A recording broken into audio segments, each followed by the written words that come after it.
Good afternoon, everyone, and welcome to the City Council meeting for Thursday, October 4th, 2018. The council also serves as the library and observatory board, the housing authority, and the city council representing the redevelopment successor agency. It's 5 after 2, so let's begin. And Iris Smotrich, Councilwoman, will lead us in the salute to our flag. Thank you. Hand over your heart. Please join me. I pledge allegiance to the flag of the United States of America and to the republic for which it stands, one nation, under God, indivisible, with liberty and justice for all. Thank you, Iris.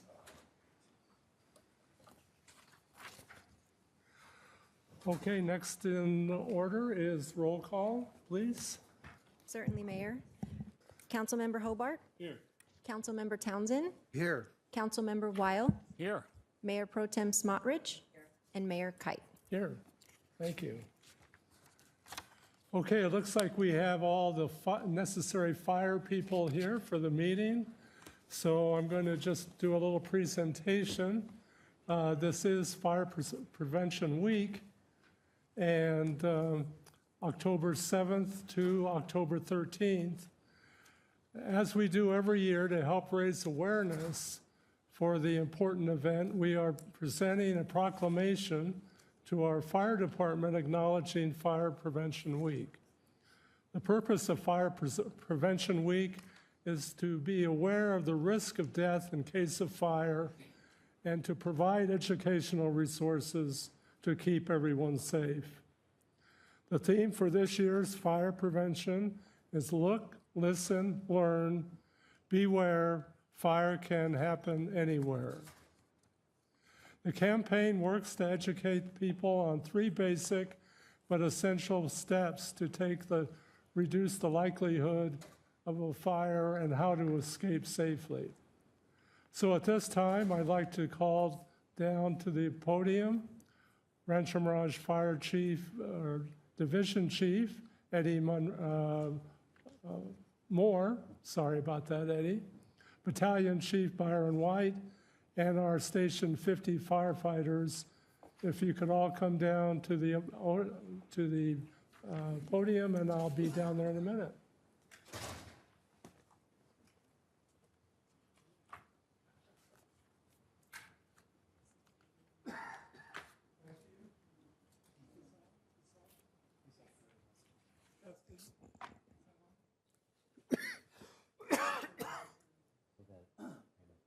Got to learn how to drink water.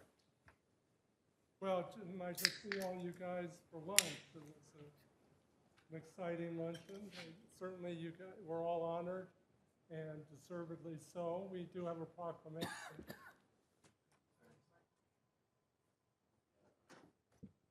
And the proclamation honors, I hear that now, Fire Prevention Week. And on behalf of the City Council and the City of Rancho Mirage, we certainly support your cause and the great job that you do. And I've signed this proclamation. And so I'll let you take over and tell a little bit about Fire Prevention Week. Thank you, Mayor and Council. Unfortunately, Chief Moore couldn't be here. He's been assigned to the Holy Flood incidents preparing for potential flood emergency above Lake Elsinore. I'm Dan Talbot. I'm the Eastern Operational Deputy Chief, and I would like to thank the Council and the City of Rancho Mirage for supporting fire services. I've worked in and around this valley for 33 years, and this city provides an exceptionally high level of support to our organization. Thank you very much. But before I let Chief White specifically address the proclamation, I did want to make mention and introduce Chief White. Chief White is our newly promoted battalion chief here for the Cove Communities. Brian's worked for the department for 18 years, 15 of those here in the Cove Communities, the last 10 or so on our truck company in Palm Desert. So I'm proud to present Brian, and he'll take over the remarks from here. Thank you. Welcome. Thank you. So as the mayor had mentioned, this year's fire prevention theme is look, listen, learn, be aware, fire can happen anywhere. We want to stress the importance of having a working smoke detector in your bedrooms and outside in your hallways. And we also want to stress the importance of having an emergency plan and a meeting spot for your family if there is an emergency at your home. So we are very excited, like Chief Talbot said, the support that the city gives us, and we are honored to accept this proclamation and support the citizens of Rancho Mirage in Fire Prevention Week. Great. Would you like to introduce your squad? Sure. So over to, we'll start on the far right there is Fire Captain Allen. He's the captain at Station 50. And we come down a little bit further. We have firefighter Christian Labie, fire apparatus engineer Chris Acevedo, firefighter paramedic Jeremiah Contreras, firefighter paramedic Stephen Rodberg, and firefighter paramedic Matt Sampson, which is your Station 50 personnel. Okay, welcome Station 50. We're glad to have you here today. And welcome to you too. Thank you very much, sir. Thank you. And that's for you. All right. Awesome. Okay. Thank you, sir. Thank you very much.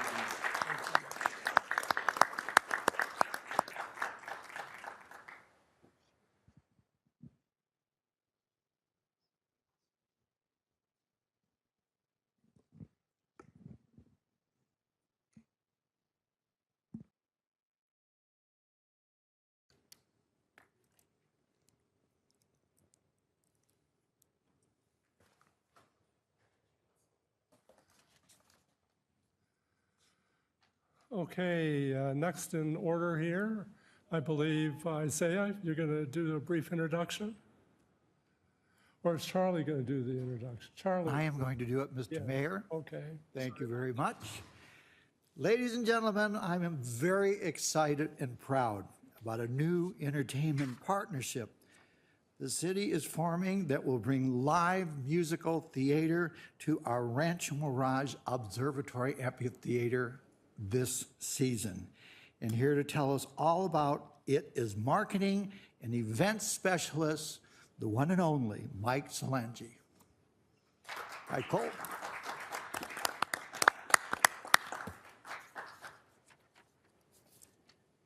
Good afternoon, Mayor, City Council. Pleased to be here this afternoon. It is a pleasure to introduce you to our new entertainment partner, Limon Desert Theatricals. Limon Desert Theatricals has a slideshow here somewhere. If I can get this thing going, stand by. Here we go. These gentlemen are Ray Limon and Josh Carr. Together they make up the Limon Carr Desert Theatrical Music Productions. They have been producing and directing, starring in musical theater for over 24 years.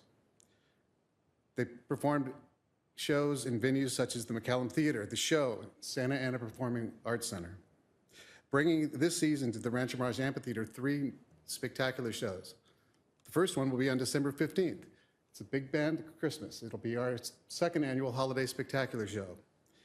And then, in addition to these shows, Limon Carr Desert Theatricals will present 2 other ticketed productions coming this season. Those shows will be on Friday, January 12th and Saturday, January 13th, and it is a tribute to Frank Sinatra, a longtime Rancho Mirage resident. It's titled Sinatra Forever, starring Rick and Michael. Continue on with this outstanding lineup, we'll be concluding their inaugural run of shows here at our amphitheater will be on Friday, February 9th. Barney and Me, starring Hal Linden, desert native, not native, but desert resident who lives here locally. And they're going to produce the show for the public. These will be ticketed shows. There'll be more information coming soon to their website. And to speak more about that, I'd like to introduce Josh Carr and Ray Limon, please. Hi. Well, we're excited to bring a new season to Rancho Mirage. We're very excited about the amphitheater. We got a chance to take a look at it a few months ago and immediately started the wheels turning. We spent 13 years, 13 seasons in Tustin with the City of Tustin and the Tustin Fine Arts Committee and created Broadway in the park there, which was really nothing more than a cement slab when we started. We used to bring in the stage, we brought in the truss, we brought in all the lighting, all the sound. We then brought in the set and put it on the stage that we built in the park. We brought in the orchestra, we brought in the cast that had been rehearsing for 3 weeks and put up a Broadway musical for 5 days and did that over 13 years. So imagine our glee when we walked into the amphitheater and found an amazing facility. So we are very excited to partner with the city and to create this outdoor musical theater experience in the Coachella Valley. Thank you very much. Do you have any questions, comments? Thanks for being here today. You're welcome. Thanks for having us. Thanks for being here. Look forward to a great season. Should it be even better than last? Thanks. Okay, I'd just like to spend a couple of minutes talking about a special award that the Department of Public Works received in the last couple of days. And this was concerning the Rancho Mirage Observatory, and which we all know at this point has been a great addition to our city. It's built to give the Valley residents and visitors both an in-depth view of our solar system and promote long-term learning. The observatory has hosted numerous tours and programs up to date. On October 1st, the Coachella Valley Chamber of the American Public Works Association awarded the Rancho Mirage Observatory as its 2017-2018 Project of Merit under the category Creative and Innovative. I was honored to accept the award, accompanied by the Public Works staff on behalf of the city of Rancho Mirage. There you see 5 really good-looking guys. Where was that picture again? There they are again. They worked hard putting this project together. I see 4. 4. Yeah, are you sure? If you've not had a chance to experience this facility, it's award-winning. Be sure and get down to the Rancho Mirage Public Library for more information concerning the observatory. But this, I'm sure, is going to continue to be one of the standout facilities in the whole valley. So congratulations to the Public Works Department.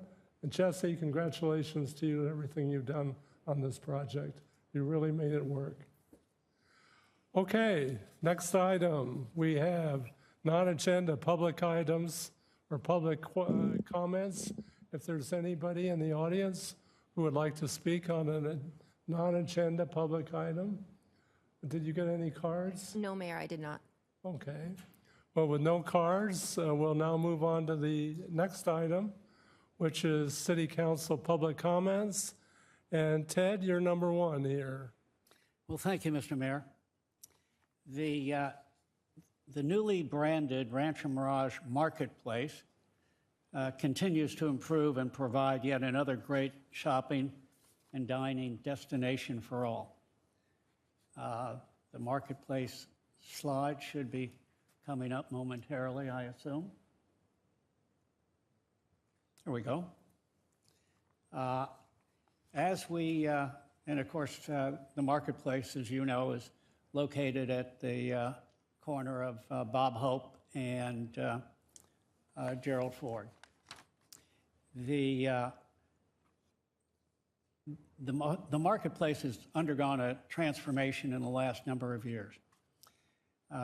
As we eagerly await the completion of O'Kane's Irish Pub, did you know that Gelson's, which has gone through a transformation, offers in-store dining? Newly installed there, and it's really quite attractive and a most pleasant environment. That the store offers tapas, beer, and a wine bar, a Wolfgang Puck pizza station, made-to-order sushi and seafood. There's also no need to rush through your meal to get your groceries. Gelson's provides what is known as You Sip, We Shop service. It's a free service offered while you dine. You merely fill out the request and your order is delivered to you at your seat and can be paid for along with your meal. There is no charge for this service. It is strictly, again, service-oriented market, most pleasant environment. They offer a daily happy hour from 4 to 7 p.m. with $5 beer and $2 off of wine. And don't forget to ask for your 10% locals discount every Tuesday on all items. If you're unable to make the drive, you can shop online at Gelson's. Gelson's has an at-your-door in 2 hours or less service provided by Instacart. This delivery service is used at a number of the markets, and it's a terrific convenience. Gelson's has gone through a transformation, as most of you know. It was Pavilions, and then became Hagen's, and is now Gelson's. At first, it was slow getting started. People were not used to the, if you will, more of an upscale market. Now it's getting quite busy, and I anticipate it will grow considerably, particularly since we now have residents at the Del Webb development at Dinah Shore and Duval. As people move in there, this is the logical shopping place, along with obviously the other stores in the area. So the marketplace is doing well, Gelson's is doing well. If you haven't been there, I would encourage you to stop by. I think you'll enjoy seeing it, and it will be a pleasant experience. Thank you, Mr. Mayor. Thank you, Ted. Iris? Thank you so much, Mr. Mayor. And I have 3 announcements and a show and tell. So sit back and relax and just let me tell you about these things. Because once again, Rancho Mirage is pleased to announce that the City of Rancho Mirage will offer a seasonal flu shot clinic to Rancho Mirage senior citizens on Wednesday, October 24th from 8 a.m. to 10 a.m. And for those of you who would want to inquire, the inoculation does not contain the preservative thimerosal. The clinic will be held at the Rancho Mirage Library and Observatory, located at 71-100 Highway 111 in Rancho Mirage.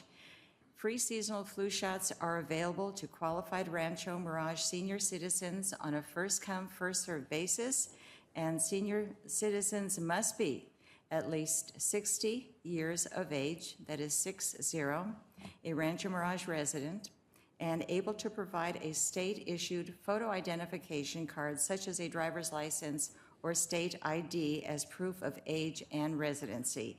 If your identification does not show a Rancho Mirage address, a current utility bill or similar documentation may be used as a substitute for proof of residency. So for more information, you can contact the Rancho Mirage Library and Observatory, and they are at 760-341-7323. Okay, on to the next one. And this is also important. It's a document shredding and e-waste collection. This is a reminder, we are hosting once again, a document shredding and e-waste collection event on Saturday, October 13th. This free event will take place at the Rancho Mirage Library and Observatory in the west parking lot from 8 a.m. to noon, or when the trucks are full, whichever occurs first. All documents will be shredded on site and then recycled. This service is available to all Rancho Mirage residents with proof of residency, so be sure you bring your proof with you. Shredding will be limited to 6 bankers' boxes of documents per resident. Also, e-waste, such as old televisions, computers, monitors, cell phones will also be collected free of charge and recycled. And residents may also drop off batteries for household devices such as laptops, flashlights, handheld radios, and other small household electronics. So for more information, you call City Hall at 760-324-4511. So I would like to also make an announcement about something really very, very important that a lot of people forget about or don't even want to think about. October is Breast Cancer Awareness Month. Can you hold off for just a second? We'll get to it. it's Awareness Month, and it's something we should all be aware of. There's a huge walk that takes place every year that's going to be on El Paseo, and it's for people who are survivors of breast cancer, or people who know survivors, or just for the public who wants to attend. We all know that early detection is the most important thing. And if I can speak frankly, I know a lot of you people think about having a mammogram and you just cringe, because a lot of people think of it as having a Mack truck run over your breast. And for a lot of people, that is very true. But for a lot of people, it is not painful at all. But regardless of the discomfort that you may experience, it is a very, very important procedure. So ask your doctor when it's important for you to go, how often for you to go, and just make time and make sure that you're making yourself as safe as possible. Okay, next, we have something that took place a few days ago, and that was at the Coffees. It's something that we call Meeting with the Cops. It takes place a couple times a year, and this time it was at Coffee. And these are just a few of the photos of the people that attended. I won't go through all of their names, but you may recognize some of them. And there's a gentleman actually sitting in the back of the room whose name is Frank Schiavone, and he was with me, and we had our picture taken, and we were very excited to meet and greet a lot of people that were there. So if you're not familiar with this event, look it up on our website, and it takes place a couple times a year, and just stop in and meet our wonderful law enforcement. The last picture that you saw was a couple named Dennis and Connie, and if you could put their picture back up. They are a couple that flanking one of our wonderful Riverside sheriffs, but they are a couple who are devoted to Rancho Mirage. They are here at our city council meetings every single time. They sit in the second row, and we are thrilled that they always come to our events and they participate wherever they can. Thank you, and thank you to Connie and Dennis. And that's it. Okay, thank you. Connie, Dennis, it's great to have you here today. I don't want you to break your record of about 4,000 consecutive meetings. You're doing great things for our city. Dana, did you have any comments? Not today, thank you, Mr. Mayor. Okay. Charlie, how about you? I do. We have all been waiting patiently for the development of the southeast corner of Duval and Ramon, and now that time is here. After sitting incomplete for years, the completed Vibra Rehabilitation Hospital looks absolutely beautiful. To get a first look for yourselves, join us for the ribbon cutting on Wednesday, October 17th, 2018, 4 p.m. at 70077 Ramon Road. Hope to see you there, and I will say that it is an amazingly beautiful facility, and we're very proud to have it in Rancho Mirage. Thank you, Hardly Richard. wait to break a leg, huh, Charlie? Just about. Thank Charlie, you, what time is the ribbon cutting again? 4 p.m. 4 p.m. 4 p.m. On site. on the 17th, which is Wednesday, Richard. Will there be tours of the facility? There will be tours of the facility. Sean, is that true?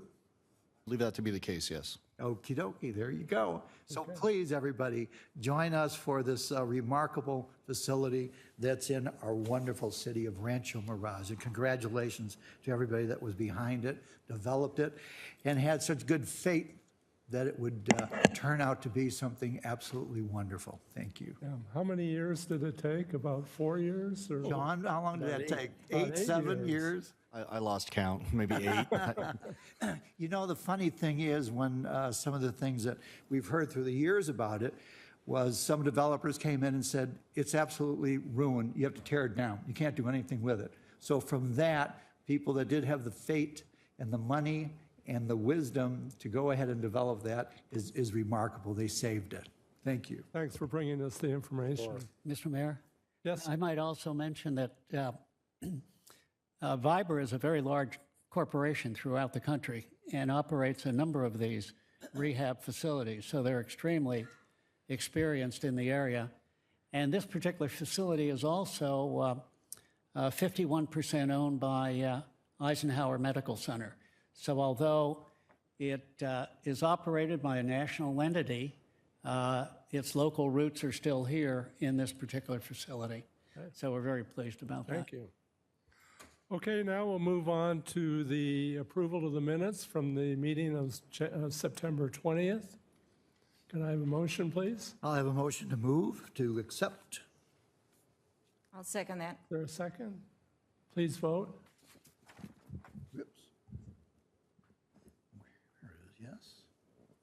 Motion carries 5-0. Thank you. Okay, moving on to the next item. It's the consent calendar. And our city manager, Isaiah, will bring us that. Thank you, Isaiah. Thank you, Mr. Mayor, members of the City Council. You have 4 items on your consent calendar today. Item number 1 is to waive the full reading of all ordinances introduced or adopted pursuant to this agenda. Item number 2 is the approval of the fireworks display for the Rancho Mirage High School homecoming game. Item number 3 is the award of the 1819 Special Assistance Funds. There are 17 qualified nonprofits that are receiving a total of $45,000. Each one of the awards are identified on the schedule on 3-2 of your staff report. And item number 4 are demands, and staff is here to answer any questions. Thank you. Any questions, comments on the consent calendar? No. Everybody happy with it? I'm happy. Okay, can we have a vote? Yes.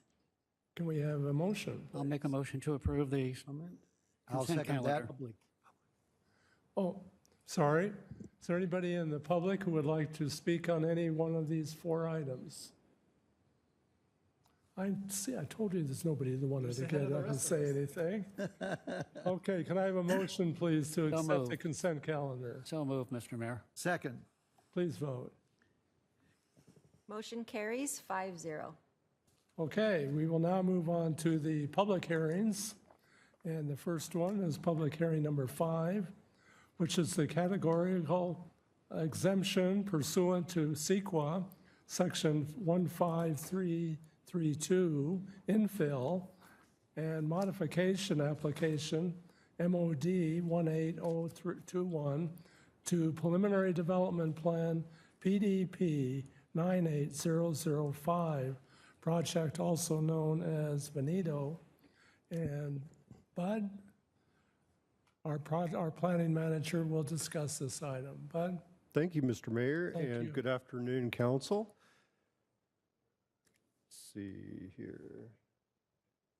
Bring up my slides. Okay. There we go. Sacramento Veneto Venture is applying to modify 2016 entitlements and complete a partially constructed residential project known as Veneto.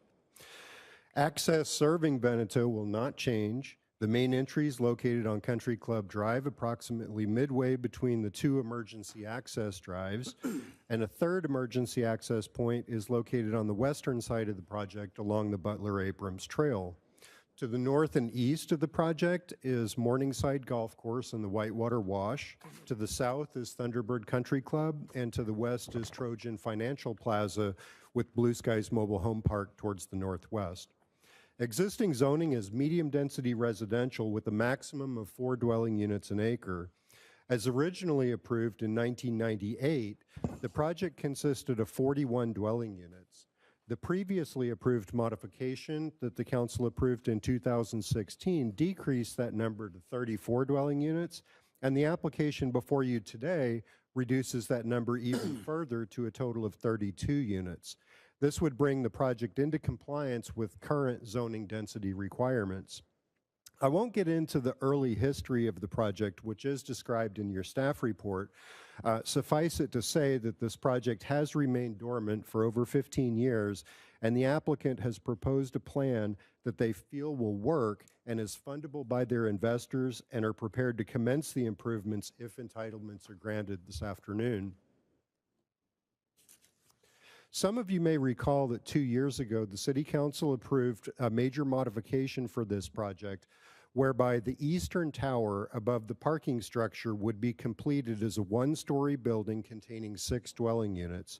As shown on this screen, labeled as number 1, this application reduces that number to 4 dwelling units and proposes recreational amenities in the place of the 2 dwelling units.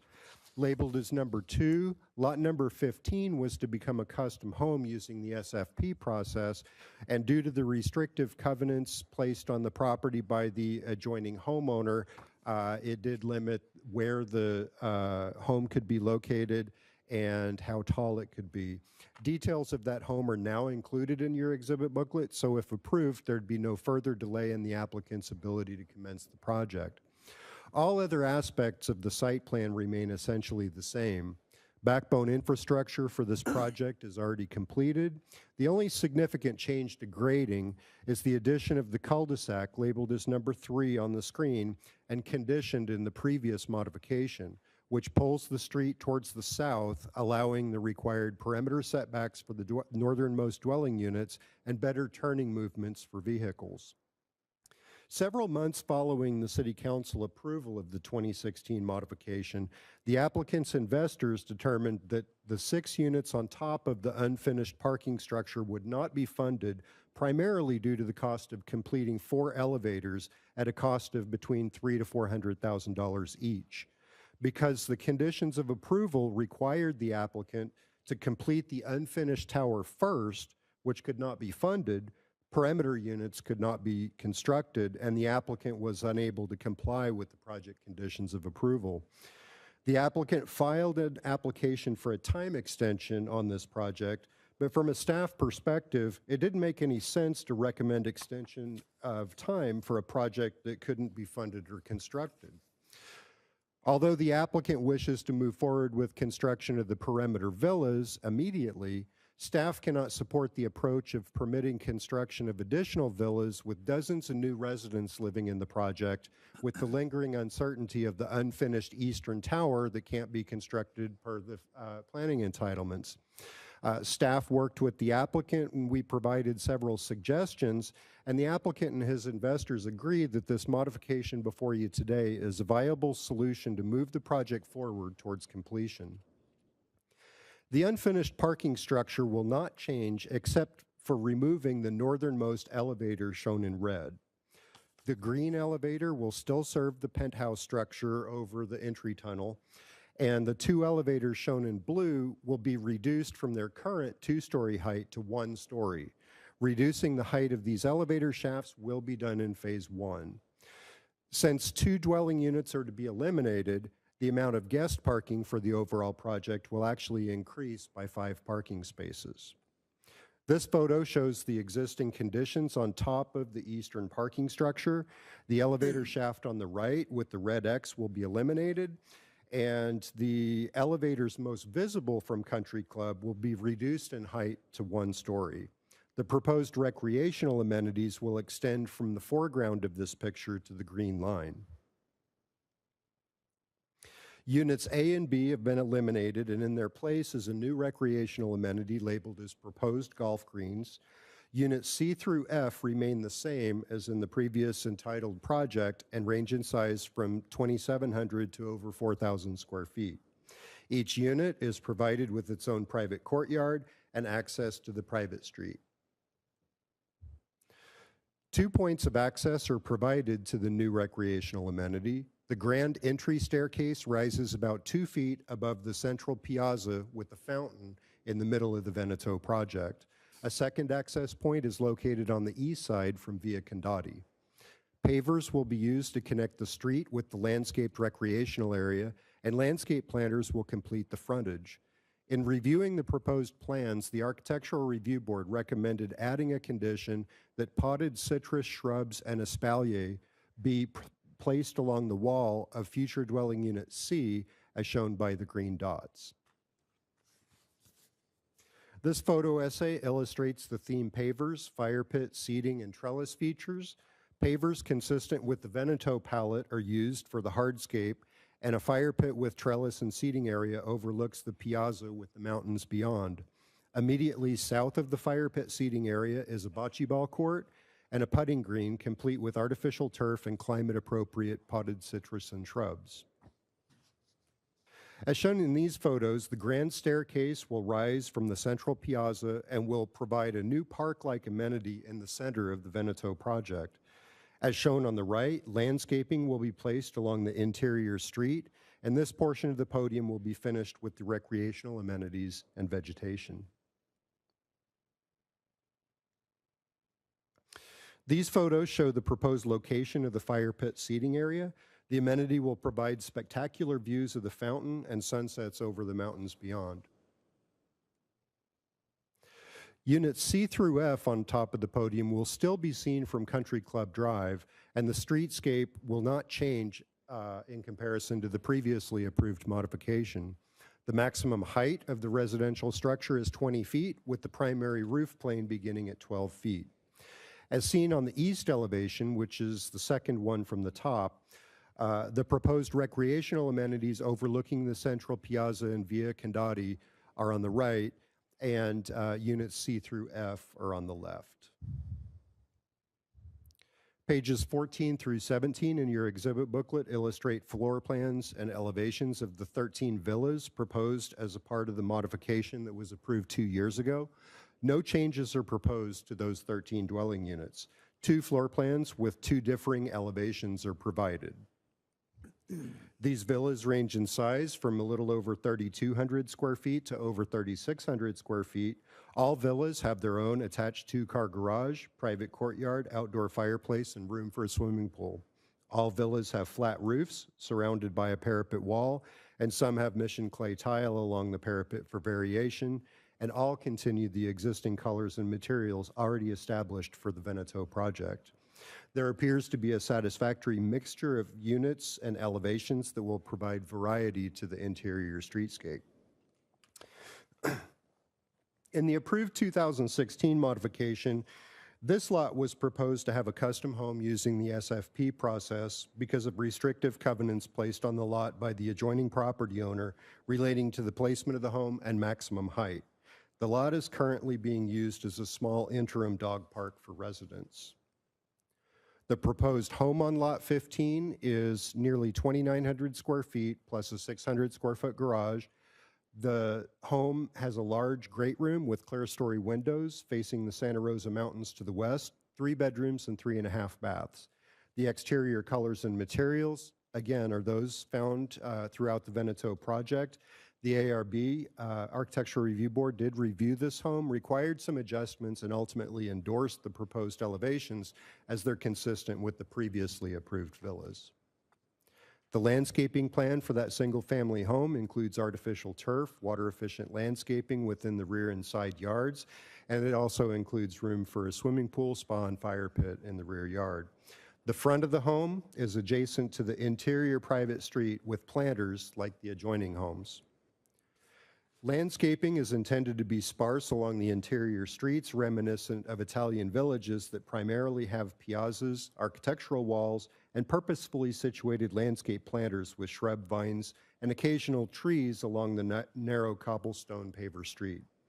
The existing landscape palette will be maintained and completed throughout the project, and we have included a condition of approval that requires all new trees to be 36-inch box in size.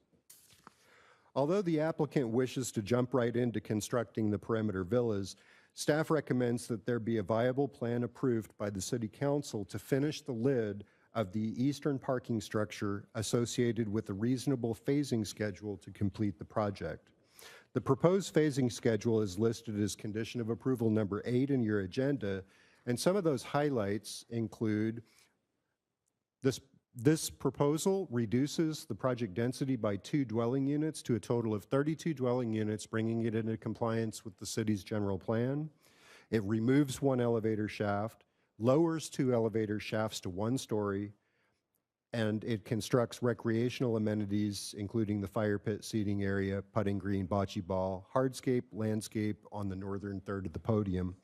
The Planning Commission recommended modification of condition number 8, as shown in bold font on the screen, and to allow permits to be issued for the first villa contingent upon plans and permits being approved for the recreational amenities, and that the proposed recreational amenities be completed prior to the final inspection of the fourth villa.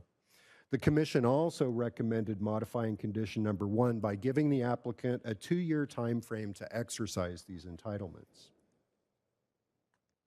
Phase 2 would permit 2 additional dwelling units with the completion of the underside of the penthouse structure with a minor modification, since we don't quite know exactly how the underside of the penthouse is going to be completed. A minor modification app would be in order. And phase 3 would require completion of the project with none of the remaining 7 perimeter villas being finalized until the 4 units above the parking structure are completed.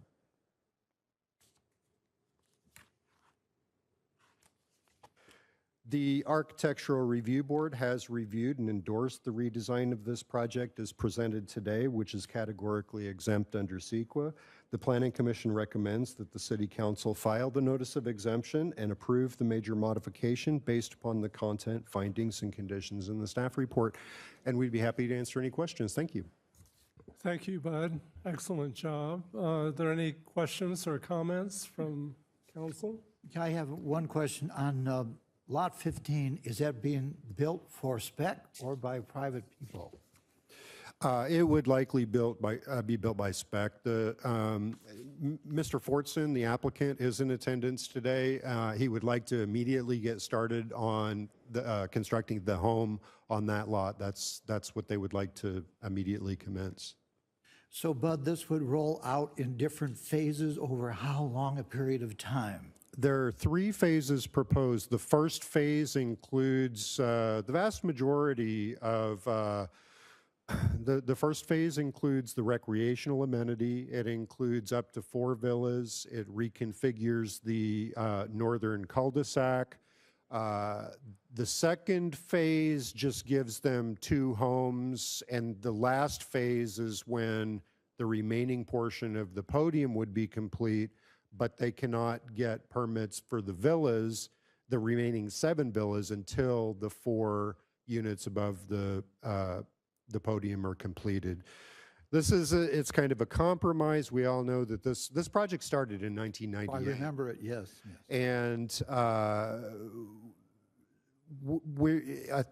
the way that staff has approached this is that it just seems like it's in everyone's best interest to move forward to complete the project in the most expeditious manner possible, with a plan that the applicant and his investors feel can be funded. And they feel confident with that.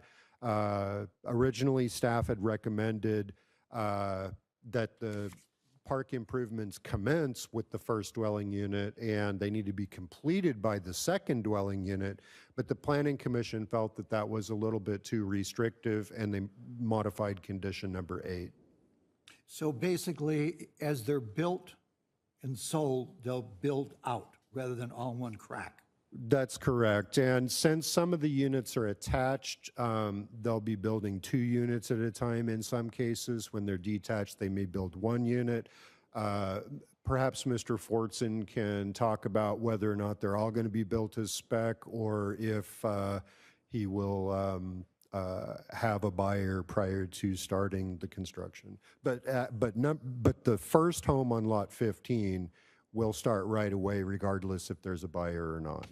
Thank you. Bud, could you briefly describe the situation with the elevator shafts and what is happening there and how many we're going to have left and at what level? Sure. If we could bring up the slide presentation again. Those shafts were built, what, about 3 or 4 years ago, and they just kind of sat there? The elevator shafts were built, I've been here 12 years, they were completed before I got here. So this is a good view of the podium. And to give you an indication of the size of this podium, it's 22,000 square feet. It's bigger than a Walgreens. It's a huge area. And one of the constraints really is that all of the infrastructure is already embedded in the concrete. All of the sewer, the water lines, it's embedded in the concrete. And that's one of the reasons why they hired an architect, and the floor plans are a bit unusual because they had to work with the infrastructure that's there. But you can see in the background the two elevator shafts that exist right now with the yellow X's on them. When you're exiting Thunderbird Country Club, you can see those.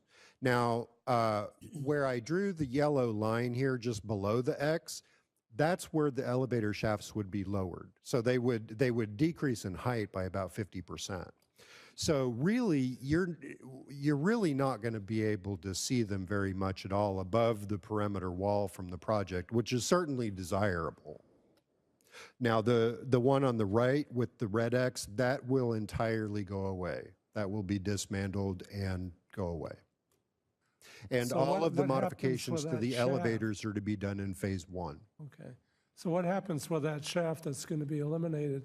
Does that go all the way down to the ground floor? It does go all the way down to the parking structure, and my guess is that since there is no elevator in there, it would just become a storage room.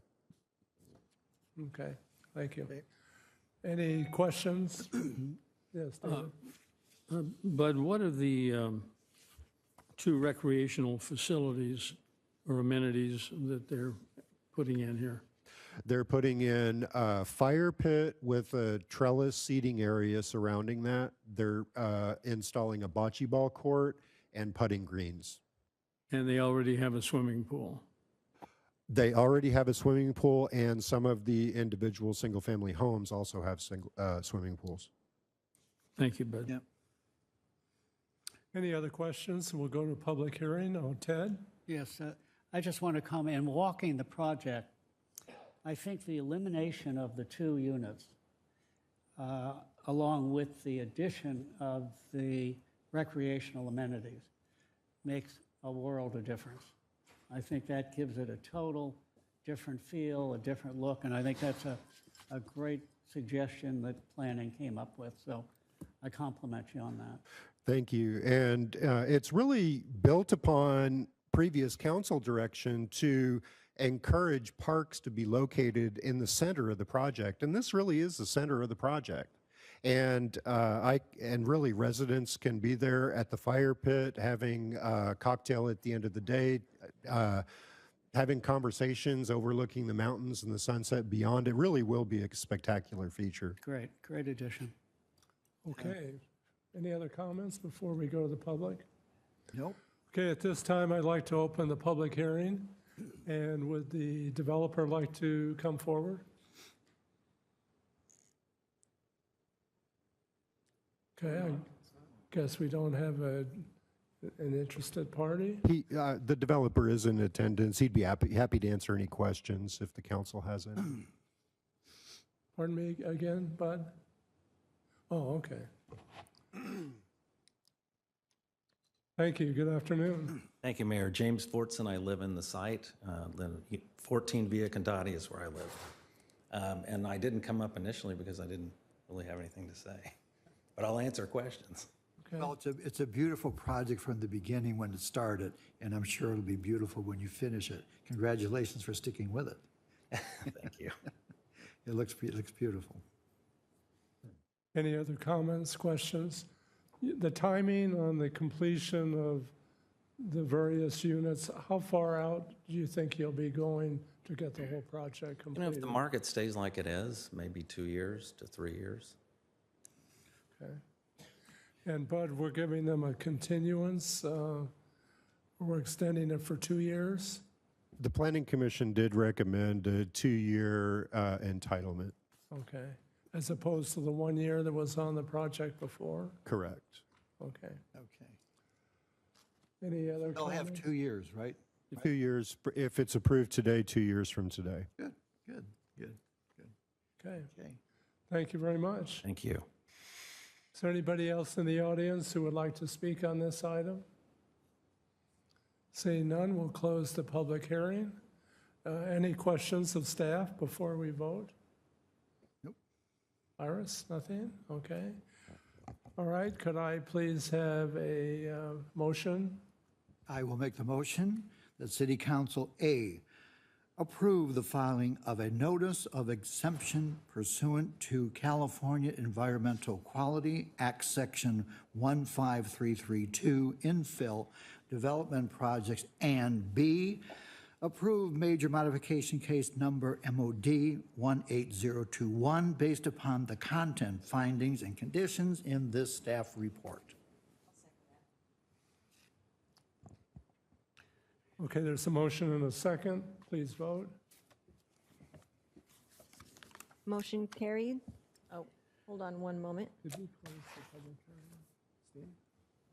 Can you try your vote one more time, please?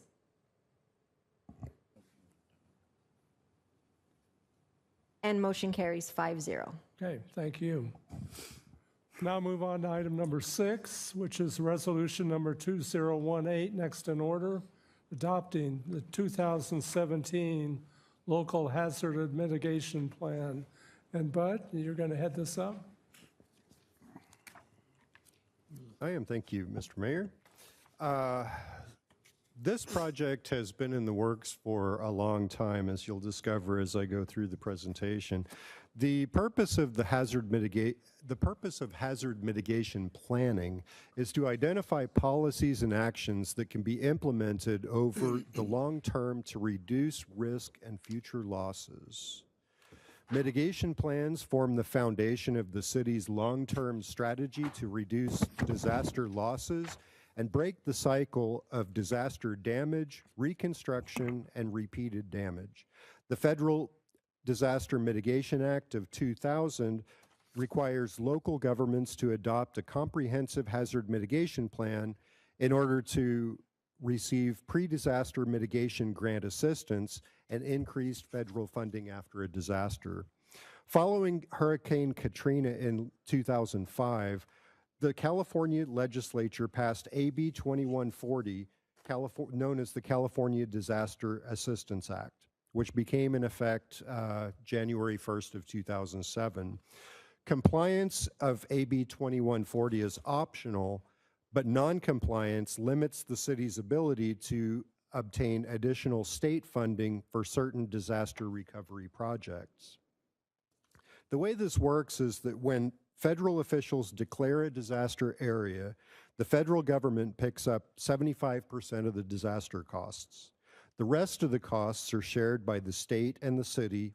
The state picks up 18 3/4 of that, and the non-federal share, and the city pays 6.25%, which if we had a disaster, we're talking millions of dollars, and 6.25% could be a substantial sum.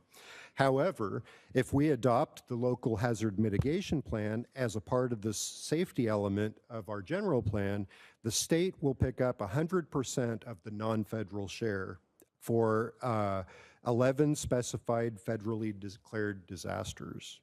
It also opens up the door for us to apply for pre-disaster mitigation funds for mitigation planning and projects on an annual basis. The pre-disaster grant program was set in place due to reduce overall risk to people and structures, while at the same time also reducing reliance on federal funding if an actual disaster were to occur. Planning staff began preparing the LHMP in the fall of 2016. We attended several meetings with the Operational Planning Committee, a group comprised of representatives of participating federal, state, and local jurisdictions, special districts, school districts, nonprofits, businesses, tribes, and the public. The plan was crafted in close cooperation with Riverside County and represents a unified and coordinated effort for all cities within the county in the event of a disaster. By law, a hazard mitigation plan must describe the type, location, and extent of all natural hazards that can affect the city, describe the city's vulnerability to those hazards, include a mitigation strategy that provides the city a blueprint for reducing potential losses, and contain a plan for a maintenance process. Our plan, for example, identifies public buildings and valuations, maps vulnerable areas due to various natural hazards, identifies at-risk structures, structures with potential for large gatherings such as convention halls, theaters, council chamber, and lists senior and assisted living projects where additional assistance or resources may be required in the event of a disaster. We discuss our annual quake preparedness outreach, and an example mitigation measure contained in this local hazard mitigation plan is the Frank Sinatra All-Weather Bridge Replacement Project, currently going through planning and environmental review. As you can see at the top of the screen and on the right-hand screen, this is from a storm in 2017. At the bottom photo, that's from the Loma Prieta earthquake in San Francisco, courtesy of the USGS. In December of 2016, we submitted our draft plan to Riverside County Office of Emergency Services as they're the lead agency for this project. In June of last year, we were contacted for some additional information. And a year later, basically, we received FEMA and Cali MA approval. We received Cali MA and FEMA approval in July of this year. The city has 1 year to adopt the plan and provide a certified copy of the resolution of adoption to FEMA, demonstrating that the approved plan has been adopted and incorporated within the seismic safety element of the general plan. This proposed amendment represents a planning study required to protect the environment and will not result in any direct impact on the environment. Therefore, we have used a general rule exemption under CEQA to evaluate this plan. And the Planning Commission reviewed the plan on September 13th and recommends that the City Council approve the CEQA categorical exemption and the resolution for the general plan amendment appending the local hazard mitigation plan to the city's general plan. Also attached to your staff report is the city attorney's independent analysis, and we'd be happy to answer questions. Thank you. Thank you, Bud. This is really a pretty inclusive report that deals with almost every building in Rancho Mirage. Looking at Appendix B, if you would, for a minute, 6-88, and the pages that follow that, the inventory of the potentially vulnerable structures. Yes. I noticed that, as I say, it lists most of the structures, but as you get down, say, to item number 32, it talks about the low water crossing at Frank Sinatra. And then I think the bridge that's noted after that is Thunderbird Country Club bridge. But the significance of this report that has been put together, what would we use this for, or is it required to have the plan put in place? Well, if I understand the question correctly, the section that you're referring to, it lists the most vulnerable structures in the city. The Frank Sinatra low water crossing, for example, frequently floods, and we have had swift water rescues at that location. And so as one of the mitigation measures contained in this local hazard mitigation plan, one of the mitigation measures is a bridge to replace that low water crossing so that we don't end up with this disaster recovery repeat cycle over and over again. So by having a local hazard mitigation plan, it does open us up for additional funding sources to mitigate anything that you see in the chart that you referred to. Okay. We could apply for mitigation funding for, and also so mitigation funding is one primary benefit to this. Okay, thank you. Questions down here on this plan? Just one question, Bud. The motion to adopt a resolution for the general plan text amendment case appending the local hazard mitigation plan to the city's general plan. Is that most everything that's in here? Yes, that would be the document that is in your agenda. This entire document, the local hazard mitigation plan, would be incorporated within the seismic safety element of the general plan, fully set forth in that element of the general plan. Would that be the only place? That is the appropriate place, and that's where Cali MA and FEMA would like it, because it really is these are safety issues that we're talking about. So the safety element is the likely general plan element to incorporate it. Thank you, Bud. Any other questions? Charlie? No, sir. Ted? Iris? I would like to make one correction before we approve or not approve. Sure. On page 620, it talks about the Emergency Preparedness Commission, and the correction I would like to make is in the bottom paragraph, the committee meets on an as-needed basis. Actually, it should read that they meet on a monthly basis, except in August and possibly in July.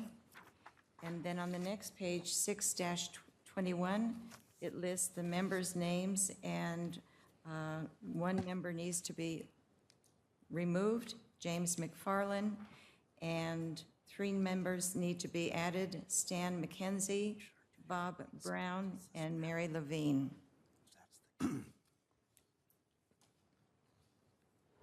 Thank you. You're welcome. Yeah, there may be some error in the documents that you can see at the bottom of the page. This is a June 2017 draft that was submitted to the state and the federal government, and it took them 12 years to review it. So I'm sure that there are 12 months to review it. I'm sure there are some error in here. At the time it was written and submitted, we assumed that all the information was correct, or at least the majority of it. And I'm sure it was. But this way, at least the record is straight. Thank you for pointing that out. Probably 12 years, like you said, too, in some cases. Yeah. It seemed like 12 years. Okay, at this point, I'd like to open the meeting to the public hearing on this item. Is there anybody who would like to speak on this item? Okay, seeing none, I will close the public hearing. And if there are any other questions or comments? Nope.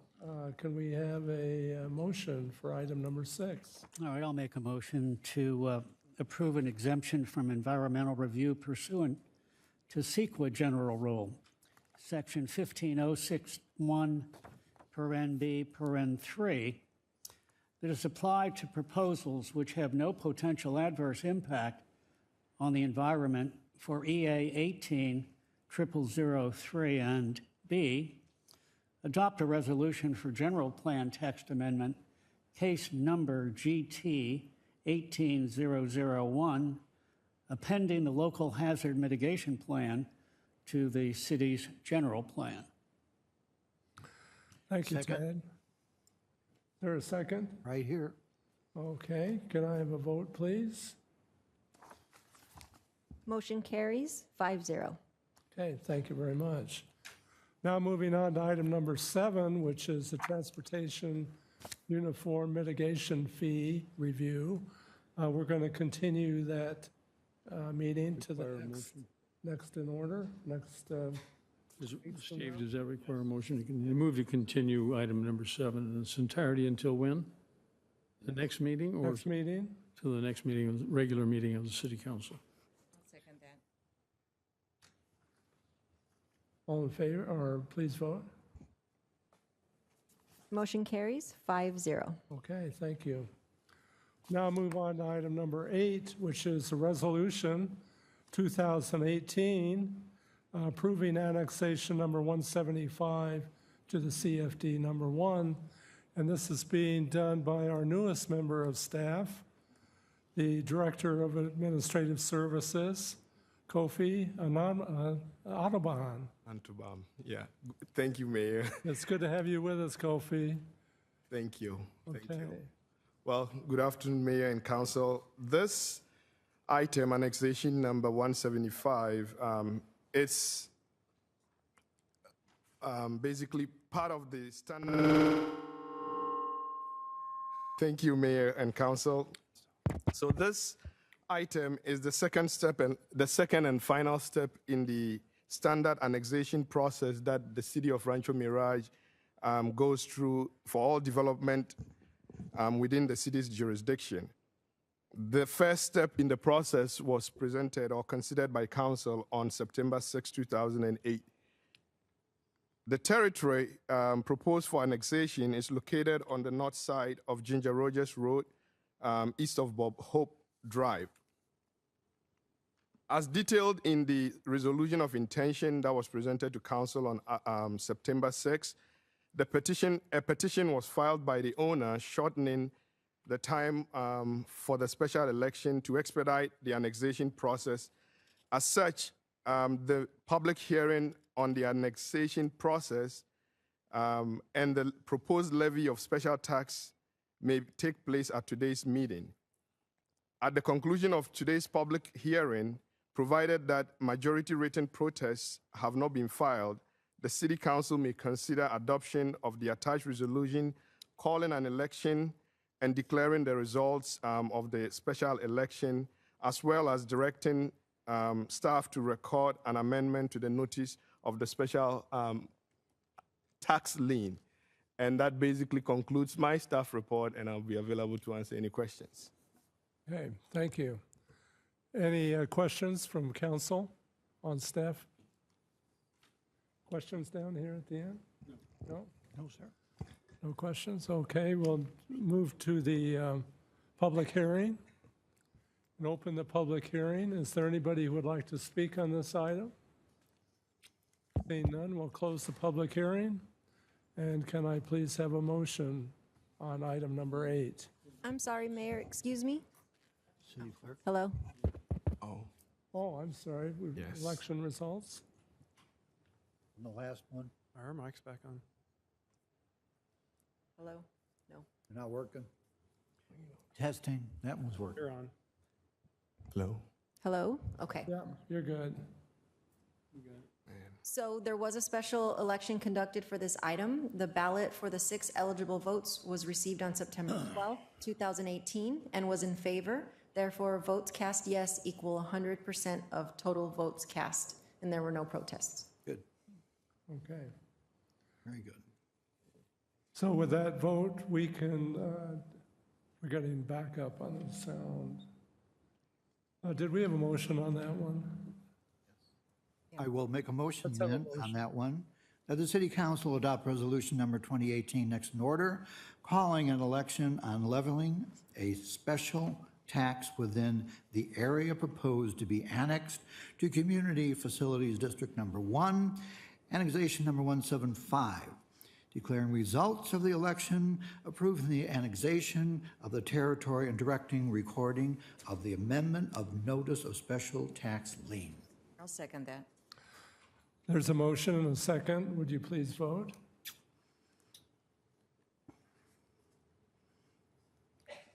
We're up. Chrissy, I don't have mine up. Yeah, we're having an issue. Hold on one moment. They're coming in one at a time. That should come up right now. Okay. We have 4 votes in. I'm still out. You gotta log yourself in. Thank you, There you go. thank you. Okay, Motion carries 5-0. Okay, thank you. We'll now move forward on to item number 9, which is resolution number 2018, next in order, approving annexation 176 to Community Facility District Number 1. And Kofi, this is yours again. Yes, Mayor. Thank you, Mayor. Thank you, Council. So annexation number 176 is similar to the previous item that was presented under item 8. And as I indicated earlier, this is the second step, the second and final step in the annexation process, the standard annexation process that the city goes through in annexing any new development into Community Facility Districts Number 1. This particular project is located on the north and south side of Ginger Rogers Road, east of Bob Hope Drive. And so the issue today, or the item today, is to conduct a public hearing, and at the conclusion of this public hearing, provided majority written protests have not been filed, the City Council may consider adoption of the attached resolution calling an election, declaring the results of the special election, and then directing recording of an amendment to the notice of special tax lien. And that concludes my staff report. Thank you very much. Staff, council, any comments, questions? None? Okay, this is a public hearing item. So we'll go to the public. Is there anybody in the audience who would like to speak on this item? Seeing none, we'll ask the clerk for the election results. Certainly, Mayor. There was also a special election held for this item. The ballot for the 11 eligible votes was received on September 12, 2018, and was in favor. Therefore, votes cast yes equal 100% of total votes cast, and there were no protests received. Okay, thank you very much. The public hearing is closed, and so we'll go to the council for a vote. All right, I will continue on if you wish. That the City Council adopt resolution number 2018, next in order, calling an election on levying a special tax within the area proposed to be annexed to Community Facilities District Number 1, annexation number 176, declaring results of the election, approving the annexation of the territory, and directing recording of the amendment of notices of special tax lien. I'll second.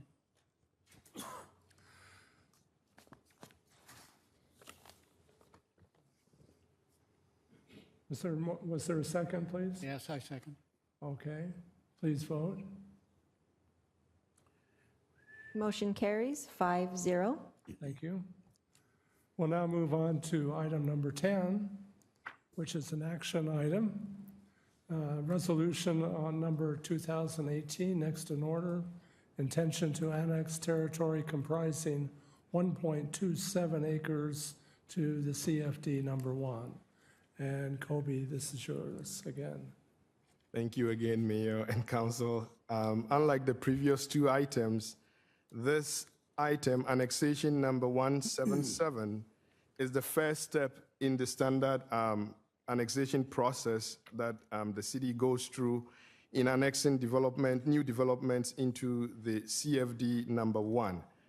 The territory under consideration, which I would like to, if they can project it at this time, it's located within the Eisenhower Medical Center campus as part of the Rinka building.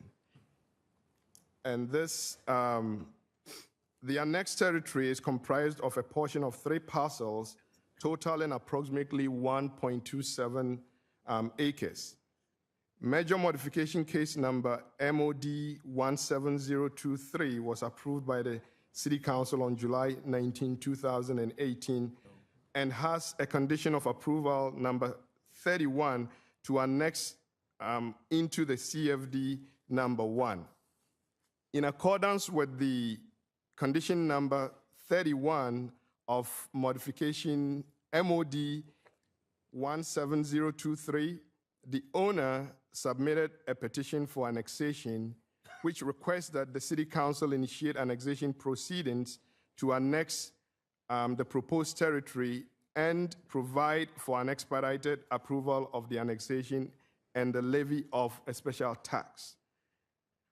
If approved today, staff will continue with the second and final step of this process to annex this territory into Community Facilities District number 1. And that concludes my staff report. Thank you very much. Any questions of staff? No. Nope. Okay. Go to the audience. Is there anybody in the audience who would like to speak on this item? Seeing none, we'll come back to the council for a motion. I'll make a motion, Mr. Mayor, that the City Council adopt resolution number 2018 next in order, declaring the city's intention to annex territory to Community Facilities District number 1 and to levy a special tax therein, for additional police and fire services, preliminarily approve a map of the area proposed to be annexed, and schedule a public hearing to consider the annexation and the levy of special tax for annexation number 177. Second. There's a motion and a second. Please vote. Motion carries 5-0. Thank you very much. We'll now move on to item number 11. Number 11 is proposed 2018 amended and restated Rancho Mirage Agua Caliente land use contract. And we go to the city attorney, Steve Quintanilla. Thank you, Mr. Mayor. So I've been working on this new land use contract with Rashawn Tilford. He's the Associate General Counsel. He's been very patient during this process. We started in July, but there's a lot of vacations on both sides. In any event, we currently have a land use contract that dates back to 1998 with the tribe. And as many people probably know, we actually live on historic Indian reservation land. But the land now is all divided up in two categories. There's tribal trust lands, and that's land that's held in trust by the United States for the benefit of the tribe. And that's where you see the casino, basically, and there's other trust land out there. And then there's a allotted trust land. A lot of us refer to it as allotee land. And those are lands that are held in trust for individual members of the tribe. Now, in both cases, they cannot sell or dispose of these properties. There are some exceptions. In any event, so what we have in Rancho Mirage and Cathedral City and Palm Springs is that we have situations where there is an allottee, a member of the tribe, who has some land, and they lease it out to private individuals. And these private individuals will build an office building, a hotel, mobile home park. And so one of the questions that has come up historically is, well, how do we regulate these lands? Well, what sort of zoning do we apply to them? Because a tribe is a sovereign government. They have the authority to adopt their own land use controls, and they have. And they make their own decisions with respect to these kind of lands. But what's unique about our relationship with Agua Caliente is that they have historically cooperated with the three cities, and I believe the county, on land use controls with respect to the allotee land, not trust land. Although they were very gracious to cooperate with the city on the construction of the casino, that's on trust land. In any event, so again, we've had this land use contract since 1998, and there's been a lot of changes, obviously, in the last 20 years that kind of created this need to update it.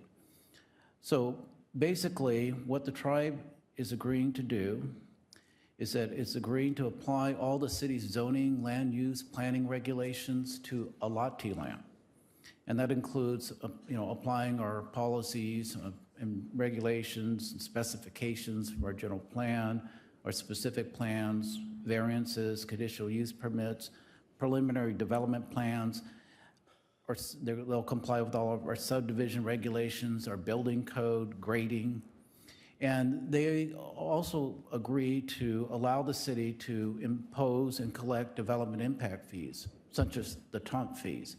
In fact, one of the reasons why the TUMP fee ordinance was continued is because we have an obligation, a contractual obligation to consult with the tribe on the amount of those fees. And I just assumed CVAG was going to do that, but we're going to do that with the tribe. The tribes also agreed to allow the city to collect permit processing fees. So we collect both mitigation fees, those are fees that we collect to build roads and sidewalks and libraries, based on the extent of the impact of that particular project. Permit processing fees are basically fees that are charged to collect or recoup staff costs, the cost of actually processing a conditional use permit or variance. The tribes also agreed to allow the city to enter into development agreements with the allottees or with the folks who are the private developers who are leasing the land. And we can, a lot of times we impose fees, or we agree on fees in the development agreement. And so they've agreed to, to pay those fees in the event that we enter into a development agreement with the person leasing or the trustee. In any event, but what we cannot do is that, and this issue has come up in other cities, some cities have rent control imposed on their mobile home parks. Well, the mobile home park is located on Indian land, whether it's a lottee or trustee land. Rent control doesn't apply. So the allotee land and all Indian lands also exempt from taxes. We can't impose taxes on them, like property taxes, or special assessments. We can't not unilaterally impose these,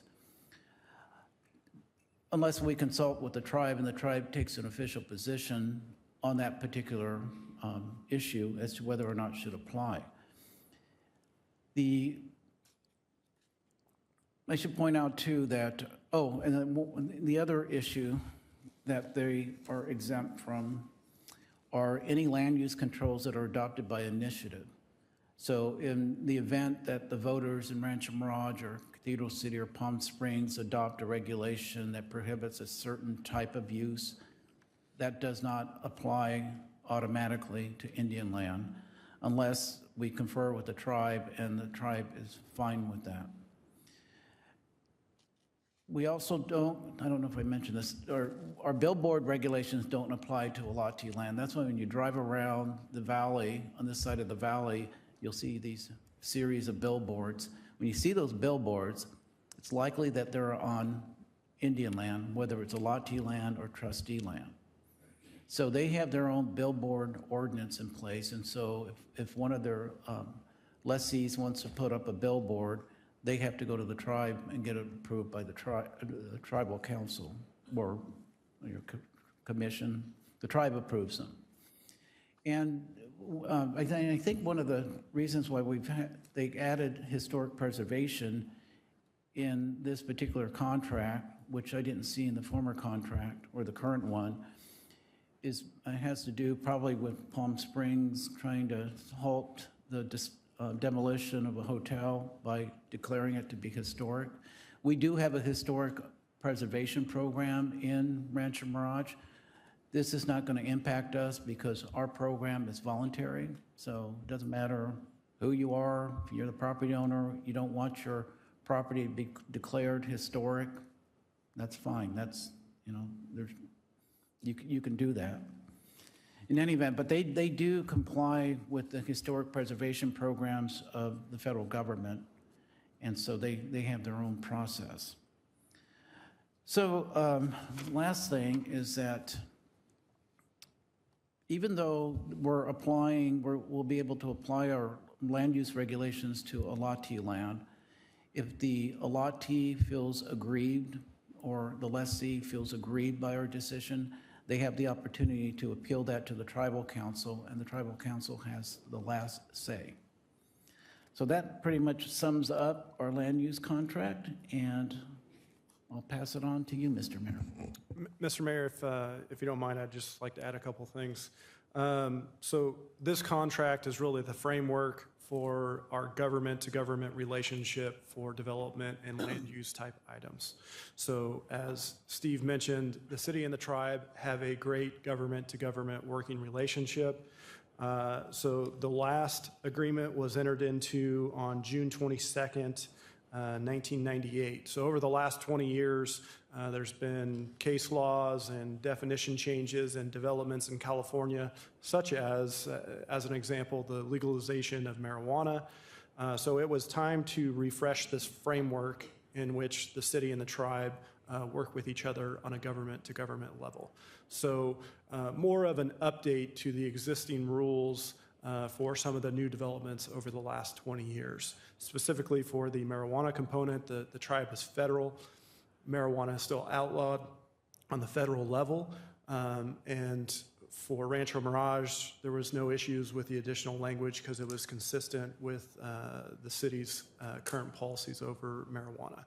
So this framework is how we work together with the tribe. So staff is recommending approval of this item. Great. Thank you, Isaiah, for mentioning that. I forgot to mention that. Thank you, council. Any questions? No. Dana? Just one point. I think it's important to keep in mind that in the event there is disagreement in the end of some discussion on a particular relevant item that would be impacted by this this agreement between the parties, the tribe does, as the city manager, city attorney said a moment ago, the tribe does have the right to the final decision. So the city council would have an opportunity to persuade the tribe to go in a particular direction. If the tribe disagrees, ultimately the matter can be taken back to the tribal city council equivalent and make a decision contrary to what would be in our interest. I would like to point out, however, that for the past 15 years that I'm aware of, there has been no situation in which the parties did not agree eventually, and the tribal council never did override an agreement that we came to or override any decision or position taken by the city. So it's been a wonderful relationship for a long, long time, and I'm sure it will continue in that vein. Thank you, Dana. Charlie, any comments? You know, I do have one, I still don't understand the latte. Now, if you have one area, let's say 100 acres, and that's the tribe, Steve, how does the latte, like one person comes into owning a part of that 100 acres? And do we have to go to the person that owns that one latte piece, or how does that work? Well, back in it's my understanding, and Rasheen probably knows more about this than I do, back in the late 50s, the federal government ended up allotting land to members of the tribe. Yeah. So I'm not sure how much land was allotted, but they, you know, there's this formula that was used about how long you were living. They're basically just the real property, the owners of the real property. And the allottees, sometimes they will develop the land themselves and go through the process. Sometimes they'll lease it to a third party, to a developer, like Pulte Homes, for instance, before we annexed it. So Pulte Homes came in and they had leased that property from the tribe itself. That was actually trust. Was that a Alati land? Well, yeah, so they leased it from the Alati. Now, when you say that, is there like 50 people that own part of that, or 10? I mean, is that? No, I don't know. Different, right? I think It could, and it depends on the descendants that take over that ownership. So Alati land is individual tribal members own that land. It's within the reservation. Okay. And individual members of the tribe will own that land. So yeah, you could have multiple property owners because it could get passed down from one generation to the next. The trust land is, you know, keep in mind the tribe is a government. So trust land is land owned by the government under the control of the tribal council.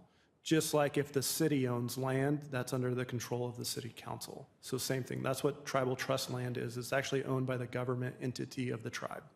Alati land are owned by individual tribal members, so members of that tribe. And then fee land is, yes, it's still within the reservation boundary, but you own the property underneath your feet. So they sold it to a non-tribal person where they actually have ownership rights in the land. That's called fee land. Right. And that's what they converted the Del Webb. The Del Webb project, from Alati land to fee land. So who do we negotiate with, the tribe or the individual, on anything that has to do with Lati?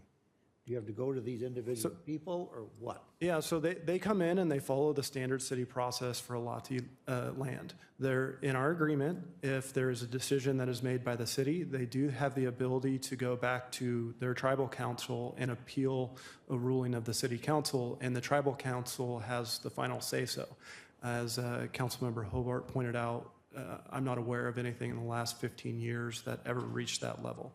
And so this agreement really is the tribe saying, hey, city, even on our land, with the exception of trust land, that's under the control of the tribal council itself, and that makes sense. For our allotee land, they're going to follow your rules, but we still want to be there for our members, our tribe members, so if they want to come to us on an issue, we'll hear it. So this contract basically says, hey, city, they're going to follow your process. Unless there's a hiccup in the process, they can still come to us. Thank you, everybody. Appreciate that. Thank you, Charlie. Any questions, comments down here? Ted?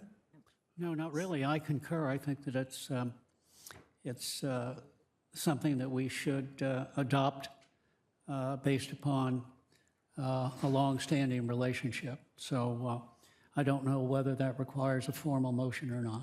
Not yet. I'll go to the public first, see if there's anybody who has a comment on this item, would like to speak on the land use agreement between the Agua Caliente and the city of Rancho Mirage. Well, does the council have to approve the arrangement, the agreement? Yeah. So I would move that. Good afternoon. Oh, sorry. Well, I just wanted to thank everyone for giving us an opportunity to work with your staff. Your name, please. My name is Rasan Tilford. I'm Associate General Counsel with the tribes. I'm in the legal department. And so I've been working with Steve a couple months on finalizing the agreement, updating the agreement. And it's been a pleasure working with Steve. And the tribe really values its relationship with the city, and this is just one component. So we're really looking forward to working with the city in the future, and I'm glad that we can partner with you on items such as this. Thank you for being here. Thank you. Anybody else in the audience like to speak on this item? As Dana says, our relationship goes back well over 15 years when he and Chairman Milanovic actually negotiated a lot of the land deal around the Agua Caliente Casino. Since that time, we've had a great relationship with the tribe, and I think we both benefited from the past contracts. So at this time, can I have a motion? Well, I would move that we adopt the proposed draft land use contract as the land use contract between the City Council of Rancho Mirage and the Agua Caliente Band of Cahuilla Indians. Yeah, I would second that. Is there a second? Yes, I second that. Okay, please vote. Motion carries 5-0. Okay. As I speaking of casinos, I got my DNA results back from Ancestry.com, and so I called my family and said, I got good news and bad news. The good news is that we have 8% Native American. The bad news is South American. Of course, Steve. Okay. Let's move on to item number 12 now, which is an ordinance number next in order for the first reading on short-term rentals. And this will be brought to us by Jeremy Klein, Director of Development Services. Jeremy. Thank you, Mayor. Good afternoon. Good afternoon, Council. For your consideration is an ordinance which proposes to amend Chapter 3.25 of the city's municipal code regarding short-term rentals. And before I get started, I'll just mention that I distributed, or the city clerk distributed a memo to the council at the beginning of the meeting, which identified some clarifications and some cleanup items as it responds to the draft ordinance. And these are things that were identified after the draft ordinance was distributed in your packets. And I'm going to go through each one of those items during this presentation, and we'll also show a slide at the end of the presentation which summarizes those. So, to get started, let's see here. There we go. Just a brief bit of history. The city's first short-term rental ordinance was adopted in 2011 and has been amended several times since then. Short-term rentals are a relatively new industry, so frequent amendments to the governing ordinances can be expected as the industry continues to evolve.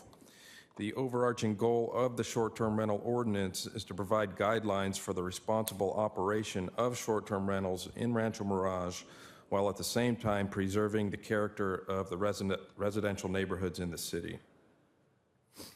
It should be noted, it's important to note, that without short-term rental ordinances, it would be very difficult to regulate the short-term rental industry. These provisions contained within the ordinance provide the mechanisms specifically for the enforcement of the industry. So these next few slides are going to identify the more prominent amendments, proposed amendments to the ordinance, so I'll get right to it. The first one has to deal with second dwelling units. The purpose of this amendment is simply to provide clarification on the use of second dwelling units as short-term rentals. There was no mention of second dwelling units in the previous version of the ordinance, so we just wanted to identify those in here. And at the bottom of the slide, you'll see the title Proposed Addition. So staff is recommending that some additional language be added to this section of the amendment, which reads, "The second dwelling unit may only be rented as a standalone unit while the owner is occupying the primary residence."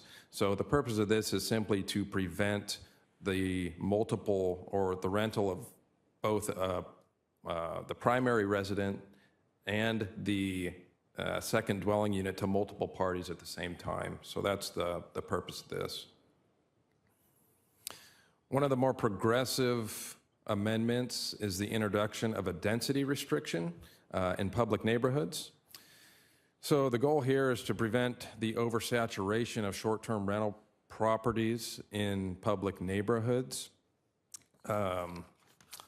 Staff has identified 7 locations within the city that are comprised of large concentrations of single-family dwellings in open public neighborhoods. These 7 districts, as we are calling them, would be subject to a density restriction, which would establish a cap on the total number of short-term rental certificates that would be issued in that district. Staff is proposing that only 10% of a district's overall dwelling unit count be eligible for short-term rental use. So for instance, if a particular district had 400 total dwelling units, only 40 short-term rental certificates would be issued under that provision. In conjunction with the density restrictions is also the introduction of a cluster restriction. The goal here is simply to prevent properties, more importantly, non-short-term rental properties, from becoming completely surrounded by short-term rentals. The next amendment is advertising restrictions. The goal here is more of a clarification, simply to establish uniform requirements for the advertising of short-term rental properties. Again, staff has proposed some additional language to this section of the ordinance. It's listed at the bottom.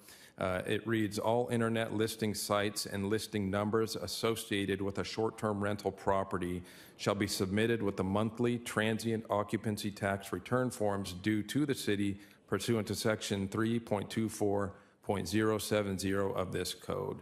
And what this does, it gives us an idea of where the properties are being advertised so that we can review those advertisements for compliance with the municipal code. The next proposed amendment has to do with parking. Staff is recommending some additional parking restrictions. Really, the purpose of these restrictions is just to further maintain the neighborhood characteristics in residential zones. And what we're recommending is that the total number of vehicles associated with a short-term rental property be relative to the number of bedrooms in that property. So if it's a 3-bedroom home, they would be allowed 3 vehicles. 4 bedrooms, 4 vehicles, with a maximum of 3 vehicles in public neighborhoods. And really what we're trying to prevent with this amendment is, so you can see the pictures on the screens. The one on the left, there are 7 cars parked in that driveway. The picture on the right shows 4 cars parked in a driveway and 2 more out on the street. Staff doesn't believe this is in keeping with the residential quality and characteristics of public neighborhoods, so that's why we've introduced these additional restrictions. Staff is recommending increased fines for unregistered short-term rentals.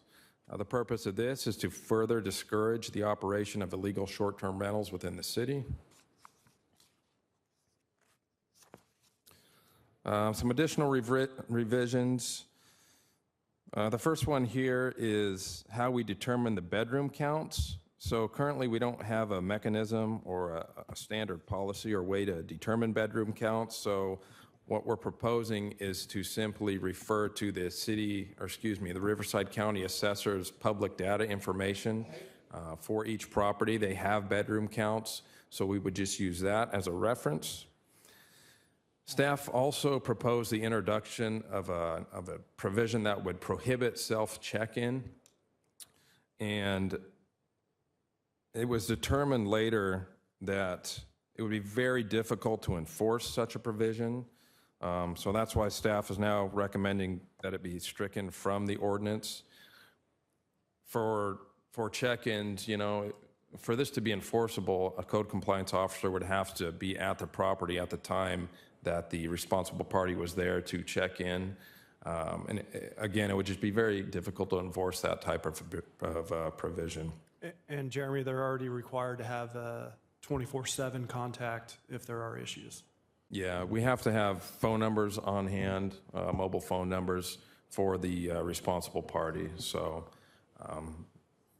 that's why we're requesting that be stricken. And the last one on this slide is inspections. We've introduced a provision that would allow city staff to conduct inspections at the time of application or intermittently while the permit is valid. And just to add one more thing, the inspections are an important component. Many times you'll see an online listing and maybe it's claiming that there's 5 bedrooms. You go to the county recorder's data and officially there's only 4.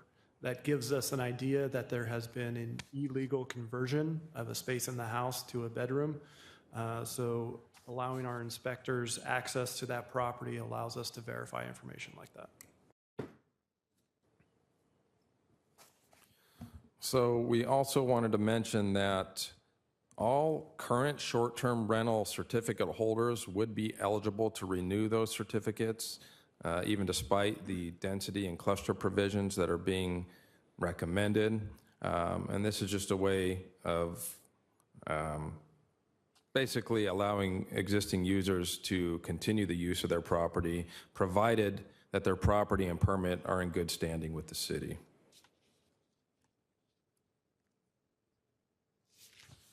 So this slide represents a comprehensive list of the items that we're requesting be revised and cleaned up, and this is the contents of the memo that was distributed earlier before the meeting started.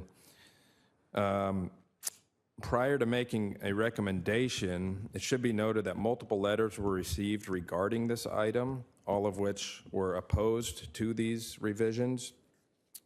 Major topics of concern contained in those letters included density and cluster restrictions, the provisions for second dwelling units, advertising, code compliance proceedings, self-check-in, and parking. Some valid points were raised through these letters and ultimately resulted in some revisions, some of which we've discussed today. But I will note that staff is not proposing to change any provisions related to the density and cluster restrictions, the code compliance proceedings, or the parking restrictions. And Jeremy, just to add to that, so the letters were mainly from STR, the STR industry. Jeremy and I also had some meetings with residents, and they also communicated their desire for an outright ban of short-term rentals. So just to give both sides their due, We've had several meetings, didn't result in a letter, but there have been residents that have also been on the other side that have called for an outright ban on short-term rentals. All right, so with that, staff is recommending that the City Council introduce ordinance next in order, amending Chapter 3.25, short-term rentals, of Title III, Revenue and Finance, of the Rancho Mirage Municipal Code, with the addition of the revisions and clarifications presented by staff during this meeting. That concludes my presentation. I'd be happy to answer your questions. Thank you, Jeremy. Excellent summary. And there were several letters that we received. Several of them talked about video check-in. Can you address that? So as part of our analysis with the introduction of the provision which would eliminate or prohibit self-check-in, we also contemplated the idea of allowing self-check-in provided it was monitored somehow by video surveillance, whereby the owner or the owner's representative could verify through remote means, through video surveillance, the identity of the responsible party, to validate their identity, to validate any parking limits and occupancy limits as well. But again, those types of things are very hard to enforce from a compliance standpoint. And so that's why we abandoned the idea of prohibiting self-check-in. Okay, thank you. Questions down here? No questions? Okay. Dana, do you have any questions? Well, not per se. I think I'd like to wait until I hear what the public has to say. Charlie?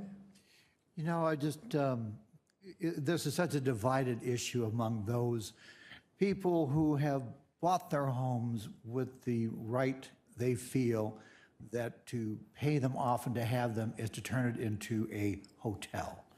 The other side of the coin is, for one, myself, being in a situation where at 3 in the morning, one of the 5-bedroom homes next to me has done the rental thing, and it is a nightmare at 2 and 3 in the morning to try to go through and have this corrected, because you really feel you are invaded.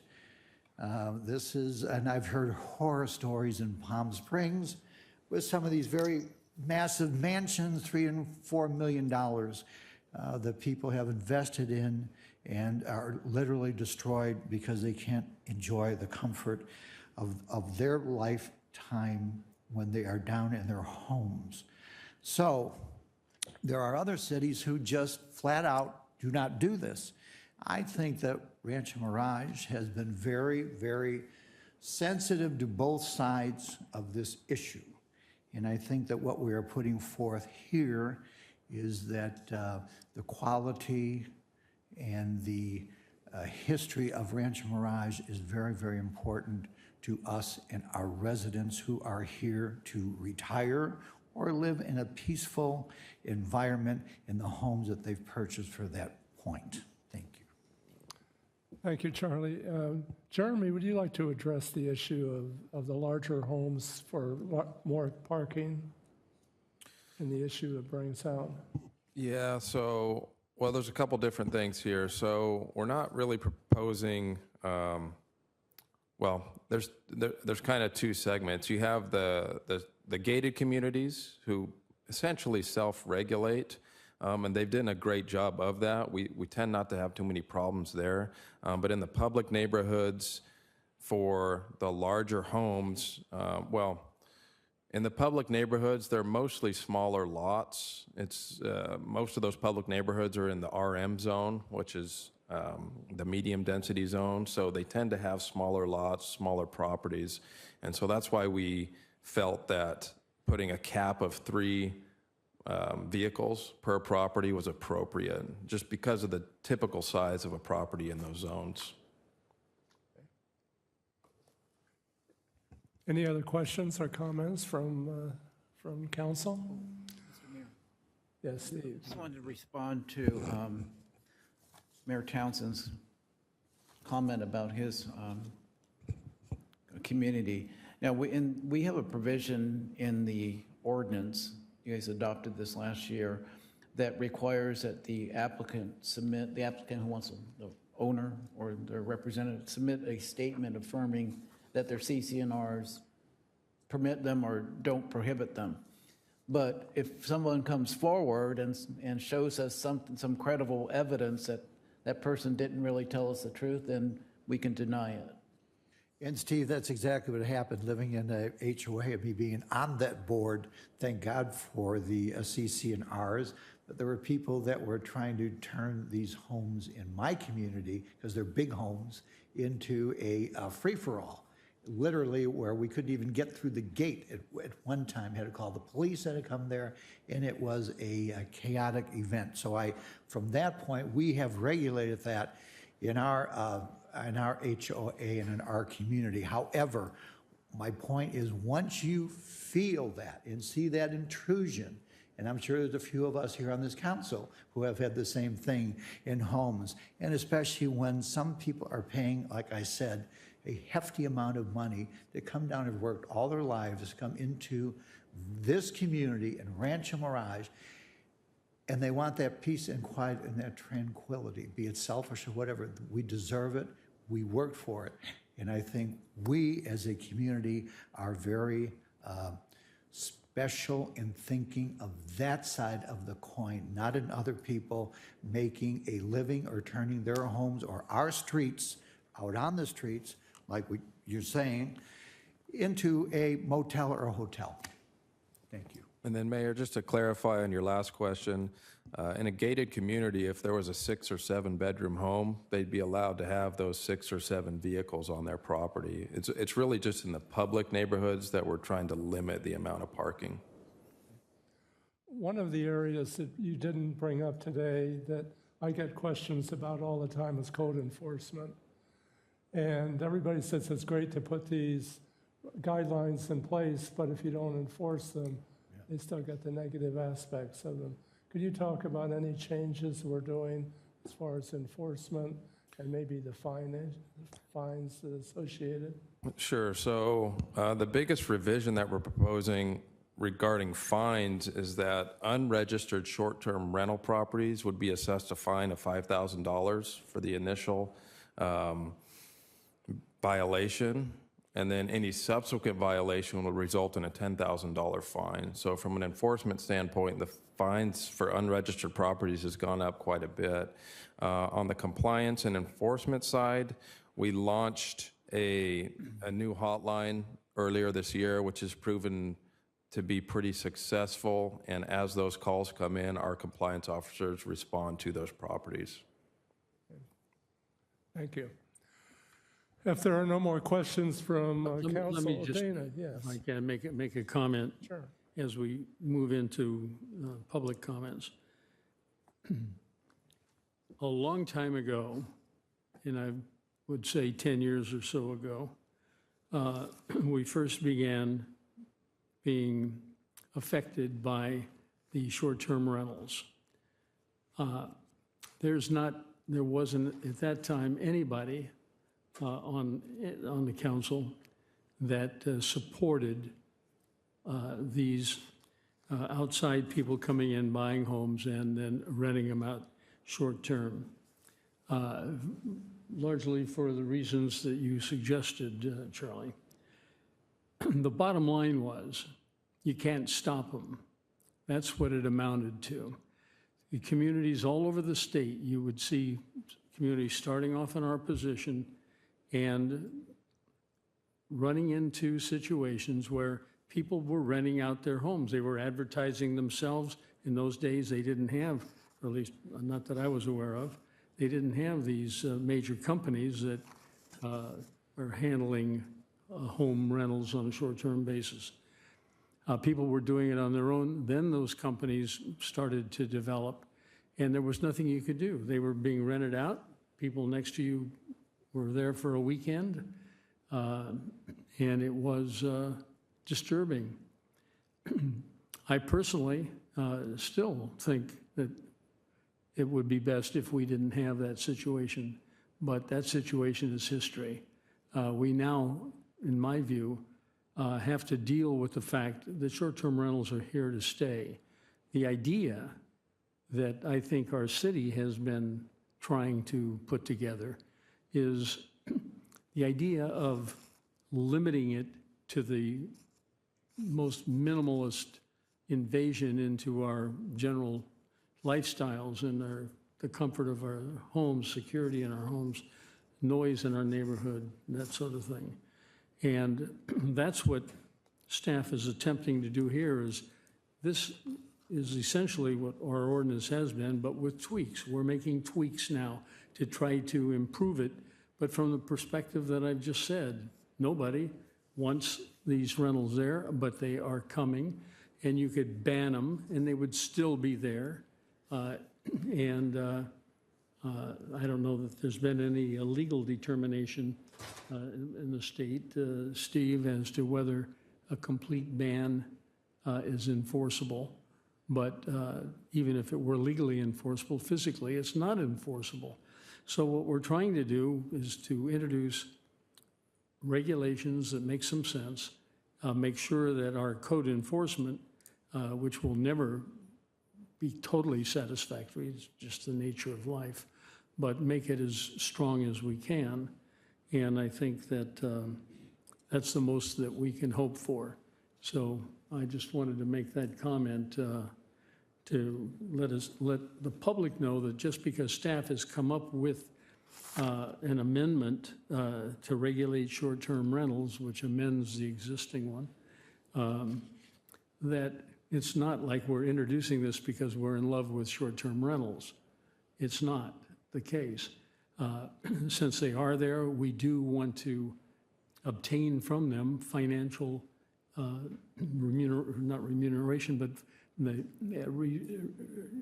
to obtain from these renters of short-term enough money to regulate the whole system and to be as strong as we can in keeping it to a minimum of interruption with the quietness of our lives in the cities. I live in the Tamarisk area. They've got the biggest number of eligible short-term properties, 681. The next one is the Rancho Mirage CA Cove Association or something. 415 is the second biggest amount. That's Magnesia Falls. Magnesia Falls. Yeah, Magnesia Falls. I can tell you, I don't like the idea that Tamarisk has the most, but I know after all these years of trying to stop it, we haven't been able to, and they've gained power. It's sort of like the taxi cab business. Lyft and Uber have just come in, and the taxi cab people and all that industry of people working by driving taxi cabs and fixing and repairing them, those people's income is sinking as these new electric companies, Uber and Lyft, come in. That's what's happening to us here. And so it's just a situation that we very much dislike, but we can't do anything about it except regulate it to keep the tranquility of our community stable. And so if there's anybody here that thinks we're in love with this ordinance or proposals, you're just nuts, because we're not. It's just something we've got to do in the public interest. Thanks. Thank you. I got a comment. Yes, Steve. Now, every year when I go to my annual city attorneys conference, city attorneys come up to me and ask me about how our regulations are working, because Rancho Mirage is known as having one of the strictest set of regulations in place for short-term rentals. I mean, we are so strict that you have to be at least 30 years old to even rent a short-term rental. And I almost had a heart attack when I heard that, because I thought, oh boy, we're gonna get sued. We got sued and we ended up prevailing at the Court of Appeal level, which I was surprised myself. But we do have some But I wasn't. very strict We're the regulations. ones that submitted created the ordinance for years. Yeah, but I had somebody who was an associate make the first appearance, and she was only 29. Anyway, I just wanted to make that comment, but if you look out there I mean, I don't know who's going to do this, but there are a lot of ordinances that are almost identical to Rancho Mirage's. And I bet after this is adopted, I'm going to get phone calls from a number of city attorneys asking, what did you guys do? What did you add to it? And as far as banning them, you can ban them, but I talked to the city of Carmel that banned them, and there's a Court of Appeal decision that's, that's favorable to them and supports a total ban, but they still have them. And it's real difficult. They just go underground. They're not collecting TOT, and it's a lot more difficult to enforce a ban than it is to enforce regulations you have on the books. Thanks. Okay, well, we're here to listen to your comments, and so we'll begin with public comments, and I have a request from Jeremy Ogle. And if you could give your name and address. Good afternoon. My name is Jeremy Ogle. I'm speaking here on behalf of HomeAway, which is my client, and my business address is 74333 Highway 111, 205 in Palm Desert. I just wanted to kind of, first of all, just reiterate the points that Councilmember Townsend and Hobart have made, which is that ultimately what we have here is a record that the city has established of trying to find the right compromise that allows you to generate revenue and regulate. And so we support that and we appreciate that. I also wanted to thank city staff. We did send in a letter earlier this week, and we appreciate the effort that you've made to address those concerns. I just wanted to reiterate a couple that didn't come up. One, on the density and clustering restrictions, there's a couple reasons why we generally don't find that to be an effective solution. One is that by creating a first come, first serve system, you are giving the privilege to the person who's there first rather than perhaps to someone who can demonstrate that they would operate to a higher standard or that has a record of responsible operation. Another concern there is that you create the opportunity for someone who doesn't want to have short-term rentals around them to just get a permit just to prevent someone else from getting a permit next to them. So I would urge you, I guess, to deliberate on that and to think about whether there's a way to achieve the outcome that you're trying to achieve without creating those risks. We highlighted 6 things in our letter, and most of them were addressed. I did want to ask a question or ask you to clarify on the code compliance proceedings, one element of this ordinance. And which number is that? This is 3.25.060. Been on your letter. Oh, it's number 4 on the letter. We just want to be sure that if someone has an open code compliance case that has not been resolved against them, where they have an opportunity to prevail and to show that they were not at fault, that they wouldn't be denied the permit just because they were in the middle of that code compliance proceeding. So I'm not sure what the language exactly means there, but if you could clarify that, we would appreciate it. And then finally, on the parking limits, the concern is understandable. I think there's a concern on our end that if you're renting a house for a few weeks and you have family, have guests come over, that may push you over the limit. So if there's enough parking on site, if there's adequate parking on site, that should be enough as long as it's not parked on the street. And finally, I'd just point out that with the fee that you have now, it's $395 is the annual permit fee. You multiply that by the number of permits you have, which I'm not sure what the exact number is right now, but it does generate a significant amount of revenue that it then goes to pay for the code enforcement officers, and so that just further underlines the value of the approach that you're taking. So with that, I think my time is up. Thank you for the opportunity to speak, and we're happy to do whatever we can to make this work best for everyone. Okay, let's hold on and see if we have any questions from council. Any questions here? Dana? I have a question. Perhaps Isaiah could, or anyone, could discuss with him the self-check-in prohibition that they referenced in their letter. Sure. So we are proposing to eliminate that self-check-in provision, the check-in provision in general. We require a responsible party to be available 24/7, so we feel like that rule is adequate. You brought up the concern about the density limits, and it kind of creates this first come, first serve basis.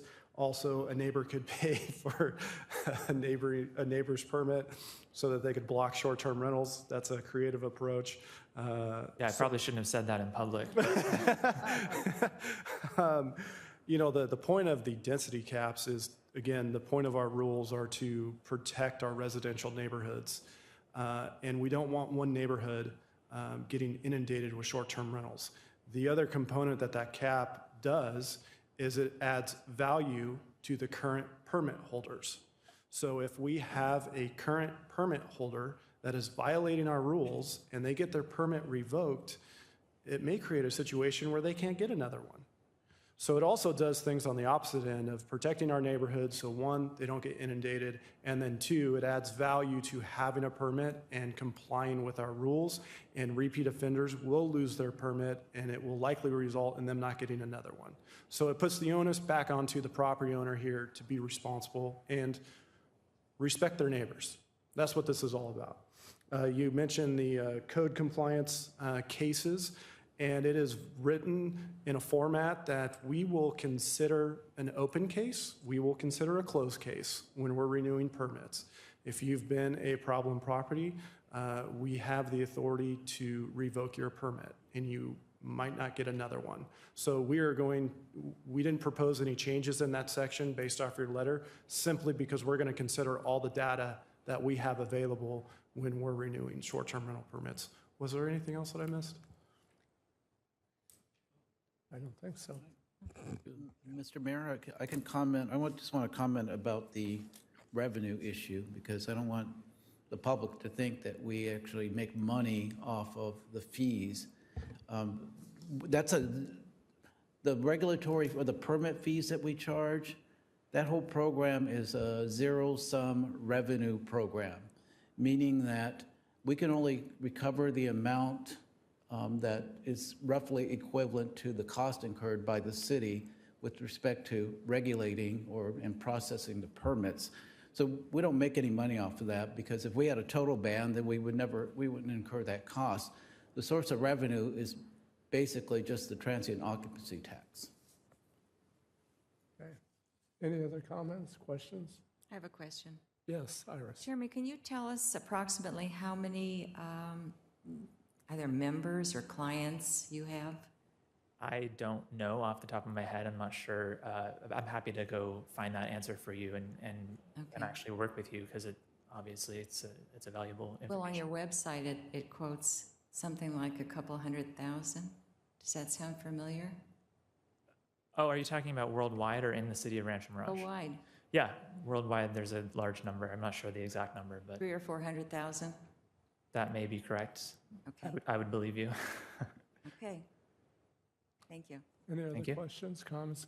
You mentioned in the beginning about clustering and density restrictions.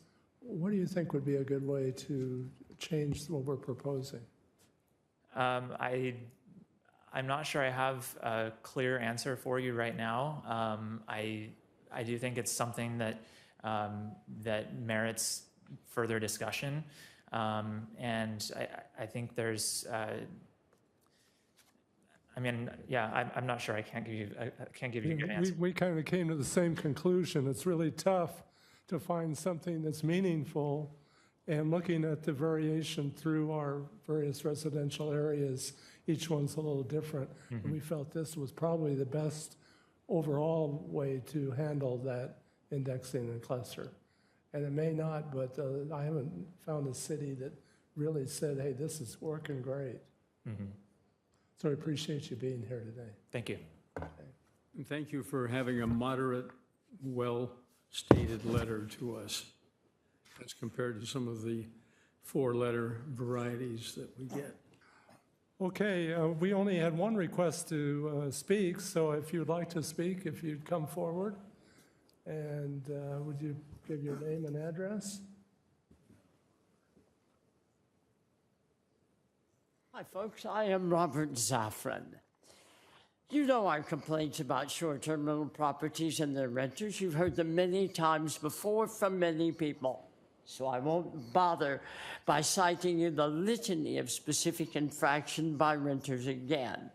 Instead, I want to address the larger issue of why the council would permit short-term rental properties to exist in our residentially zoned neighborhoods at all.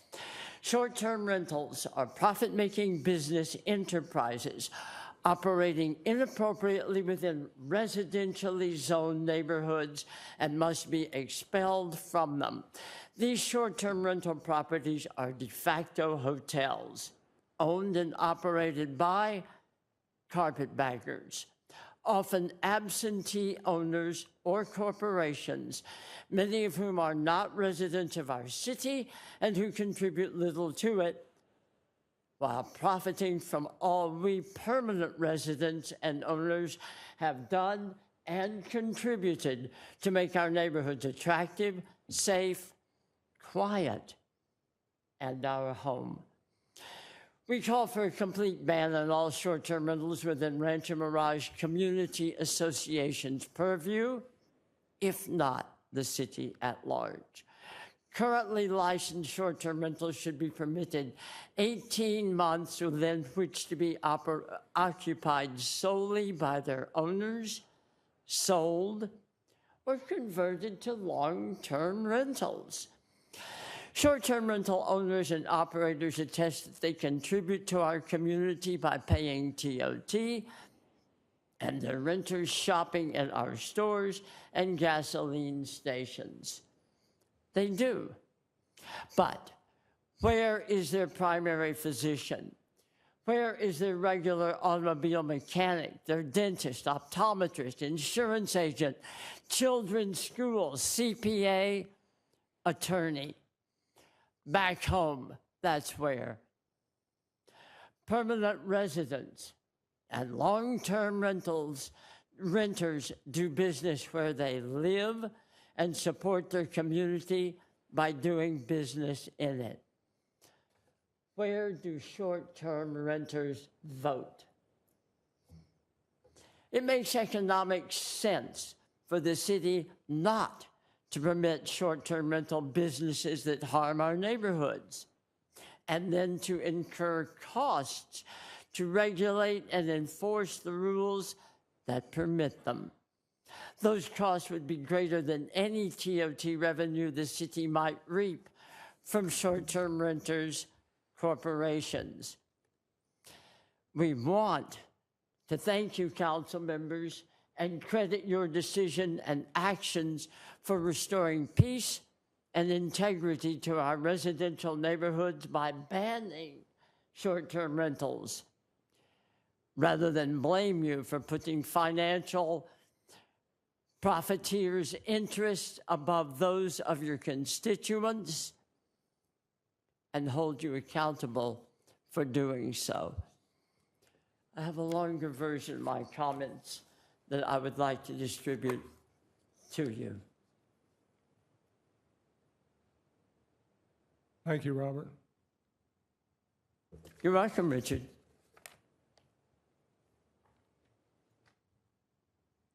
Next.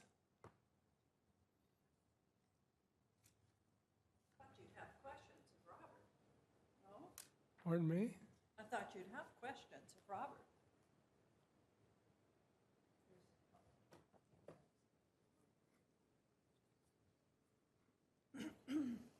My name is Ann Winchester. I live at 71817 Sahara Drive Road.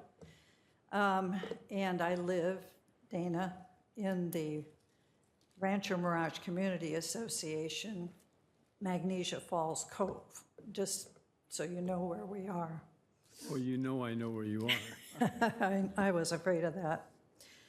First of all, I have to applaud you for your effort to provide some control for the proliferation of short-term rentals. My concern today is centered around numbers and how they have been derived. We brought our concerns to the city over 2 years ago when we began checking the number of STRs in the RMCA, Rancho Mirage Community Association. I don't know whether you would pass those numbers out, did you, by any chance? You will be able to see from the data that is now being passed out that we had around 27 STRs in 2014. That's when we, the Rancho Mirage Community Association, started tracking these numbers. In 2016, I believe we found 39 STRs, and then we went on to be more concerned about it, and so what happened was some of the people in our community started looking up information on Airbnb and other associated entities. We also began, once we did that process, we found some 59 STRs. Now, what you see in front of you has to be updated because we haven't updated it now again in 18, and since the issue is before us. We want to do another count, and I think at the last count that we did, we found 67 STRs. Now, this was presented to the city at the time, and I was told that it would be validated, that checked to be sure that the numbers that we have, because they were so much greater than the numbers that you all were reporting, that they would be validated and letters would be sent to the information that we gave you, which included the addresses and more information about those, by street and so on and so forth, so that we had a better calculation. So we will be doing another count the way that we do it. And we have some people who, because we live in the community, we know who has a short-term rental. And that is why we can spend the kind of time that it takes hours, as I think you might imagine, to identify these units. So we'll be, I hope, by the time you have a second reading, we will have a chance to present some additional information. In fact, just the other day, say we got this on Monday, I think yesterday, we were already doing some counting and came up with 49 STRs just in the Cove, in Magnesia Falls Cove, not including White Sun, which is the other area that's involved in your districts. So we need to understand how the city is actually counting short-term rentals. We need to know how the city is doing the numbers. The other number that is of concern to us is the 10% number. How did the city staff arrive at that number? Did we pick it out of a hat? Probably we looked kind of across the landscape and we saw that, the different districts that have been identified had this many or that many, or we were pretty close. So 10% might have been a good number. The RMCA had floated a proposal like this about a year and a half ago, and we've had a great deal of conversation about it, not always in a very polite manner, I might mention, although we haven't had any chairs thrown at any of our board meetings. We have a good, we ourselves will come to some conclusions about how we feel about the 10%, or as Robert is speaking, perhaps a complete outlawing of short-term rentals at our next board meeting. It definitely is on the agenda, and since we've been talking about it for so long, it's time, I believe, for some kinds of decisions to be made. In the meantime, I've received some interesting information and some studies providing data recognizing what happens to neighborhoods when and what kind or what percentage or what ratio is a good balance if you have to have them in the first place. And that shows that perhaps 7% is a tipping point for problems in what we would call community. We already have numerous rentals, as you know. You can see them on your own data in our HOA. And adding those to the STR population, we find it hard to get people to rally, to want to come to events, or to participate in even setting up events. It's quite a struggle for us. I'm sure there are others who will want to testify to some of their experiences that's similar to what I've already heard up here, that they have living next door, in the back, across the street of STRs. But I will say this, a majority of STRs are no problem. It is those who do not follow the rules that cause the problems. However, when that happens, it affects all of us. We'd like to request a meeting with your staff to discuss the numbers. We need to know how the city has counted our population. Did you include vacant lots? Did you count full-time residents or renters? Did you include the STRs in the count? So we should be able to ascertain how the numbers add up, the ones that affect us. Certainly, you will see when you look at both your chart and ours, you're not really doing us any favor, except that we won't have any more, but we're not getting rid of any either. We're not going to be able to go through some kind of reduction based on the kind of figures that we're looking at. And we came to the city some time ago indicating how inundated we were with short-term term rentals. So we'd like to be able to understand how all of those numbers add up, or as they say on NPR, let's do the numbers. So I look forward to meeting with staff again to get some more interesting, well, I should say more, for us, more transparent understanding of the numbers so that we can say whether or not we think that the percentage that you're thinking of may not really accomplish what we think it should accomplish. And we have several requests that we might be making at a future time. So with that, I will, the other data, did you also pass that out? The other form is one, it's the kind of information, because all of this is so new when you think about it. Like you were mentioning about the taxi companies and so on, we're all facing some major kinds of changes. What we need to do is to look to people who are actually doing studies in communities. What happened when they got over a certain point? Did that neighborhood deteriorate, or did reducing the number of STRs improve the kind of climate that was there? That's what we're concerned about, and I know that many of you are concerned about that too, and this is kind of a really interesting balancing act. Personally, I support Robert's position. I think 0% would be the most appropriate. We had really seriously looked at 5%. Then I'm trying to find this other piece of data that I know about that is talking about 7%. So I'd like to have some kinds of additional information coming in that might assist in making that decision and perhaps making that proposal change. That's it. Okay. Thank you. And we'll certainly try and put together the information that we have and work with you guys. Okay.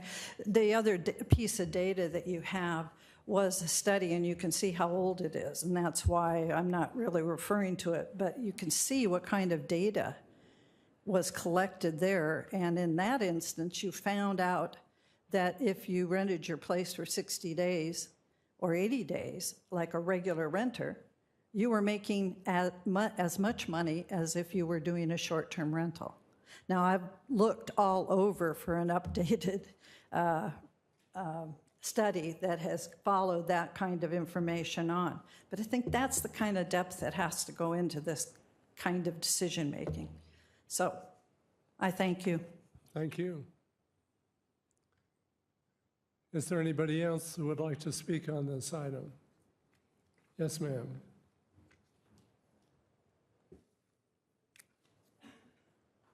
Thank you. My name is Annie Biscar. I live at 473 Vista Bonita in Palm Desert. What was the street again? Vista Bonita. And my husband is a physician in Rancho Mirage. We have 2 rental houses in RMCA.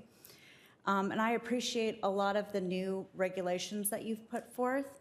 I think that they're important. I do self-check-in for all of my guests, where I meet them and I look them in the eye and I make sure that they know the rules.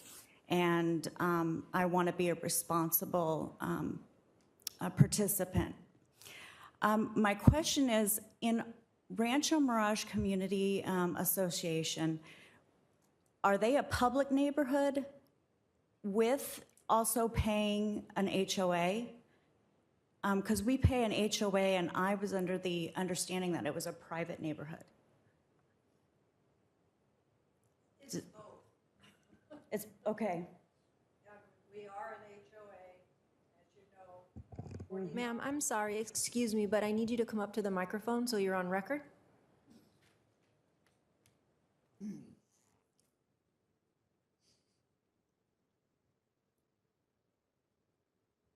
We are an HOA with 13 or maybe 14 separate sets of CC&Rs.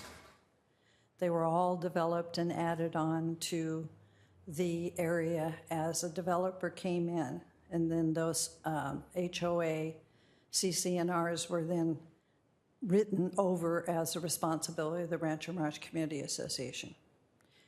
It is not an easy situation. And for that, whatever you want to call it, privilege, our dues are $40 a year. Okay. I just was wondering if it's a community association and it's a public neighborhood, who are we supposed to, what laws are we supposed to follow? So that is my question. The other comment that I had was not being able to transfer your license to somebody that you would sell the home to. I have a little bit of an issue with that.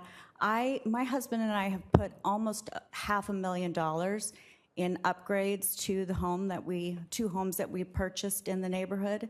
And 2 of the homes across one of my houses are basically falling down. The roofs are kind of caving in.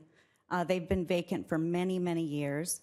And so we've put a lot of money into these houses, and it does diminish my investment. So I just want to put that out there. And that's about all I have. Thank you for hearing me. Thanks. Thank you for coming today. Is there anybody else who would like to speak on this issue? Yes, ma'am. Would you come forward?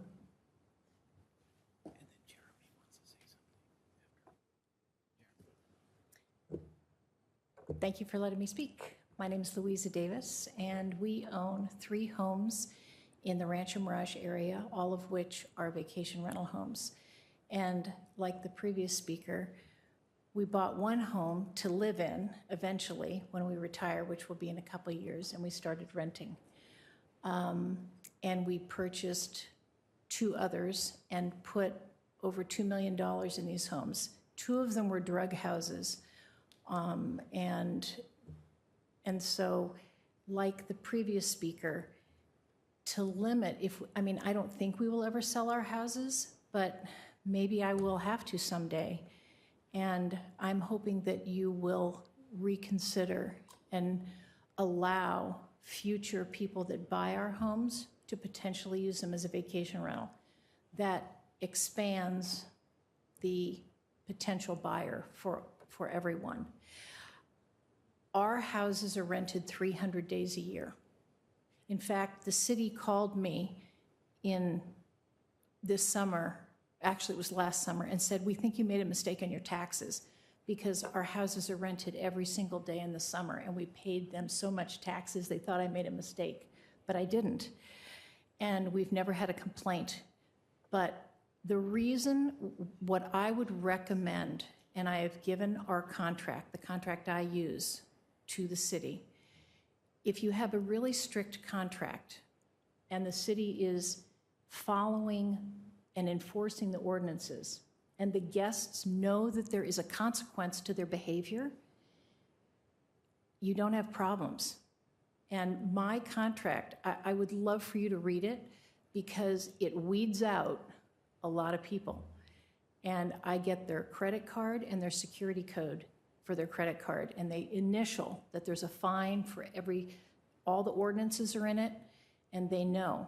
So if the city required every homeowner to have a strict contract, and if you required every homeowner to put a Nest camera in their backyard. I have Nest cameras that audio and video, it keeps it for a month. So if there are any problems and every guest signs in the contract, they know that there's security cameras on the property. It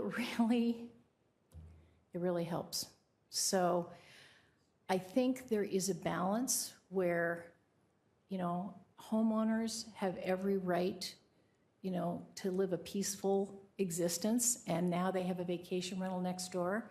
I believe if the ordinances are really enforced and there are higher fines to the guest, they will behave because they will not, just like getting a speeding ticket.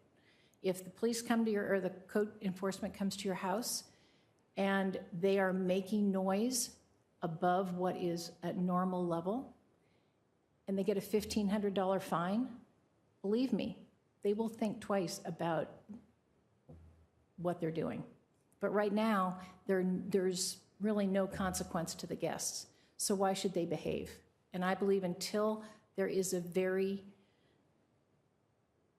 big fine that the guests know the city will write them a ticket for, homeowners that are not responsible and don't vet their guests, you're going to have problems. Thank you very much. Appreciate you. Thank you very much. Steve, City Attorney. I'd just like to respond to several comments that were made by the last two speakers. First of all, we don't have jurisdiction over enforcement of private contracts. We don't. But we basically have a contract with the homeowner, and that's our ordinance. And we have big fines. So it would behoove the homeowners to have a really strict agreement and pass on those fines and require them to comply with our regulations. But, we're not in a position to go out there and enforce private contracts. And also our short-term rental certificate, which most people refer to as a permit, that does not run with the land. It's personal. It's not like an easement or a covenant. And that's important to the city to know who that homeowner is, see what sort of reputation that homeowner has with respect to conducting this kind of business in a residential area. And so I just want to clarify that our contract is our ordinance with the homeowner. And it's probably in the best interest of the homeowner to pass on those fees and just let them know that you violate this, I get a $10,000 fine, you're paying for it. We don't care who pays for it. So when you guys go to, this never happened to me, so I don't know the answer to this. So let's say code enforcement came to my house because someone had called the hotline, and there were 8 people, but they were making noise in the backyard in a 4-bedroom house. Would they cite them? Would they give them a ticket like Palm Springs does? They write a ticket now to the guest. They also write a ticket to the homeowner, but they write a ticket to the guest. Is what happens here in Rancho Mirage. We can do both. You can do both. We have the discretion. So I'm just saying, write the ticket to the guest as well. You can write a ticket to the homeowner. That, it would hopefully get the homeowners that aren't responsible to be more responsible. But if you wrote the ticket to the guest as well, that will help. And it's known that that is going to happen. I think you'll see a change in behavior. Well, it's a lot more difficult to chase that fine down. We had to spend money to go get that fine from the renter. Once that renter is gone, they're gone. It's gonna be a tough time finding that person. In any event, I'd just like to make another comment with respect to the CCNRs. I thought I'd mentioned this earlier, but we have a provision in the ordinance that provides that if you had to sign a statement that that tells us that there are no CCNRs in your community that prohibit short-term rentals.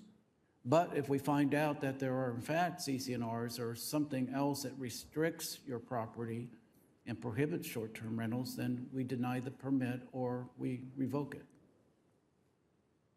So I hope question. Okay. Thanks, Steve. Any additional questions, comments from the audience? Robert, you're going to come back another shot at it? If I may, I'd like to ask you a question of Steve.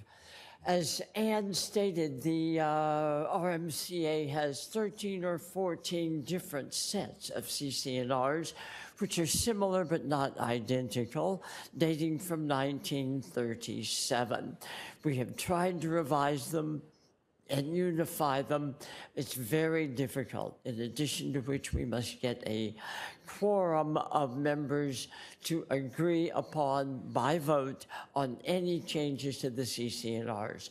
My question to you, Steve, may other operating documents that are on file of the RMCA, such as bylaws and rules and regulations, incorporate limitations of short-term rentals and be recognized and enforced by the city? I think in the past I've seen like 4 or 5 different versions of that. I forget what the issue was. And my response was, it depends on whether those set of CCNRs, which is an agreement, or the bylaws are binding on the individual homeowner or property owner. That's the question, that's the issue. Your documents, your ordinance, I should say, cite the term CCNR in its full expression on 3 separate occasions. May we please include other recognized operating documents or include bylaws and rules and regulations? We have 3 operating documents. You want to get back? Here's what it says. If there is credible evidence that there are any private governing documents, private governing documents, without limitations, CCNRs that are valid and enforceable pursuant to the Davis-Sterling Common Interest Development Act. So we do have there is a clause in here that references private governing documents. So again, the issue is going to be, is that private governing document binding on that particular property owner who wants to engage in? Thank you for your clarification. I'm grateful. Okay, is there anybody else who would like to ask a question, clarification? If not, come back. This is the first reading of the ordinance. Any questions from staff? No, Iris? but I do have some comments that I would like to make. Okay. Ready? Okay, Ted? No. Questions? Charlie, Dana, questions? Is self-check-in being prohibited? Is that out or in? It's out. So we aren't regulating the check-in process. And it eliminates that sentence or paragraph J on page 12-15. Correct. Okay, so that's out. Iris, you had a question or a comment, right? I have some comments, because as Jeremy mentioned, the overarching goal of the short-term rental ordinance is to provide the framework for the orderly and responsible operation of short-term rentals in Rancho Mirage, while preserving the peace, tranquility, and character of residential neighborhoods throughout the city, and so that residents will have peaceful enjoyment of their homes and current needs of the community could be kept. 2 of the most important words I just read are residential neighborhoods. These are words that must be remembered. Our residential neighborhoods and all our Rancho Mirage residents must be treated with the respect and the protection they deserve, because that's part of why they chose to live in Rancho Mirage. An issue that a few people mention is that STR property owners are essentially running a hotel business in a residential neighborhood. Something most people are unaware of is that STRs have a great advantage over hotels, and for several reasons. One of the,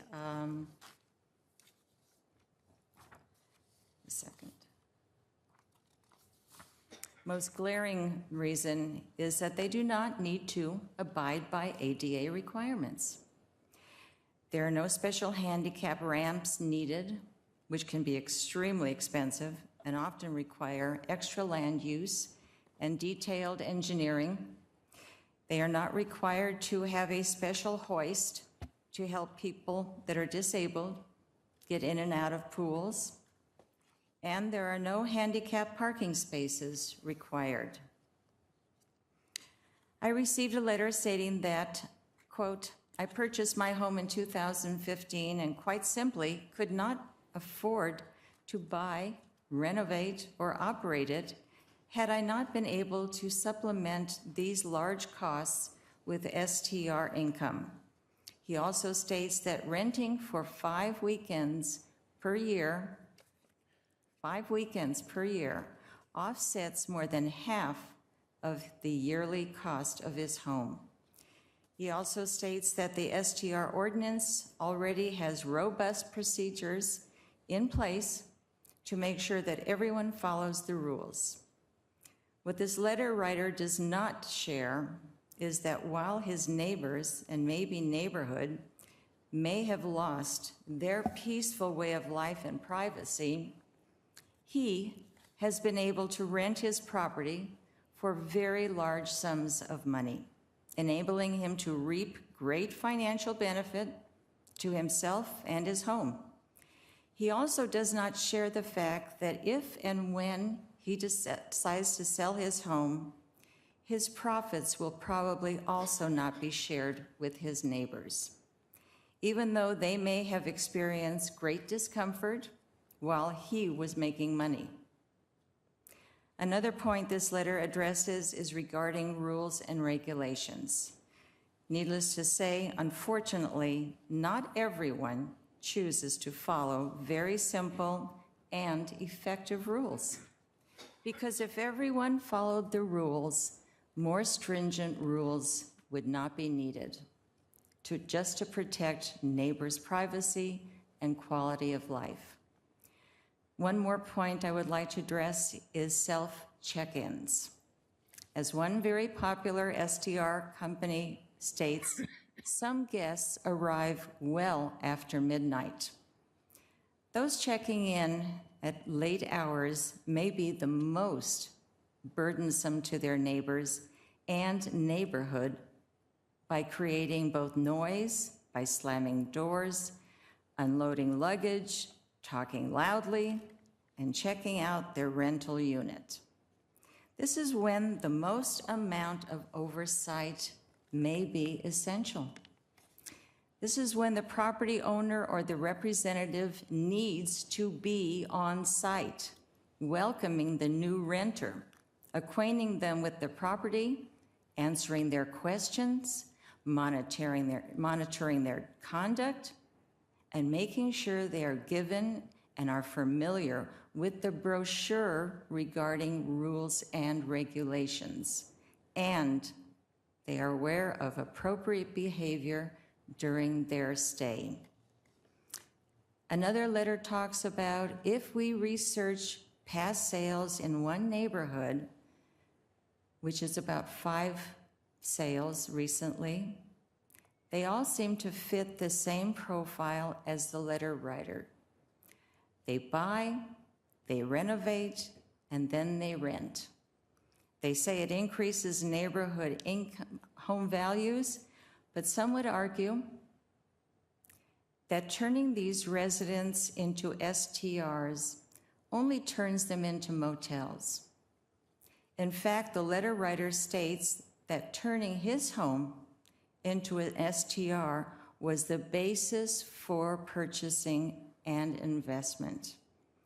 This purchasing behavior, needless to say, is of great concern to many, many residents in Rancho Mirage. I would like to recommend, because it has been eliminated, because it was not considered enforceable, so I would like to recommend that we reinstate the item regarding self-check-in. I think that because it will become a part of the ordinance if possible, if neighbors complain about noise or behavior, and the code enforcement officers are called, and the situation is not immediately corrected, a citation would be issued. I see no reason not to be able to include this in the ordinance. In fact, there are many, many people who feel that the homeowners or their representatives are getting paid. So if they are getting paid to do a job or to rent their home, then they should be able to have the responsibility to be there when the new renter arrives. Thank you. Thank you, Iris. Any other comments from council? Yes, I do. Dovetailing on Iris. If you really think of it, when you get off an airplane and go to a strange place, drive up to a house, go to a lockbox, open a key, and go in at 11 or 12 o'clock at night to a home you're not familiar with, in a neighborhood you're not familiar with, nobody there to show you through the house, it would lead me to believe that you are there to just have a free-for-all, that it doesn't mean anything to you, that it's just nothing, but it's somebody's home. Somebody lives next to you, behind you. And I think without having that person come and walk you through the house, these are the rules. Here's a brochure. Give it a little more credence to everybody to take more of a responsibility when they're in that house, other than, we're here. End of my story. Thank you. Jeremy, you want to respond on our recommendation here? Yeah, again, we did contemplate this issue. That's why it was initially recommended for inclusion with this amendment, but after multiple discussions, it was just deemed that it would be very difficult to enforce this type of provision.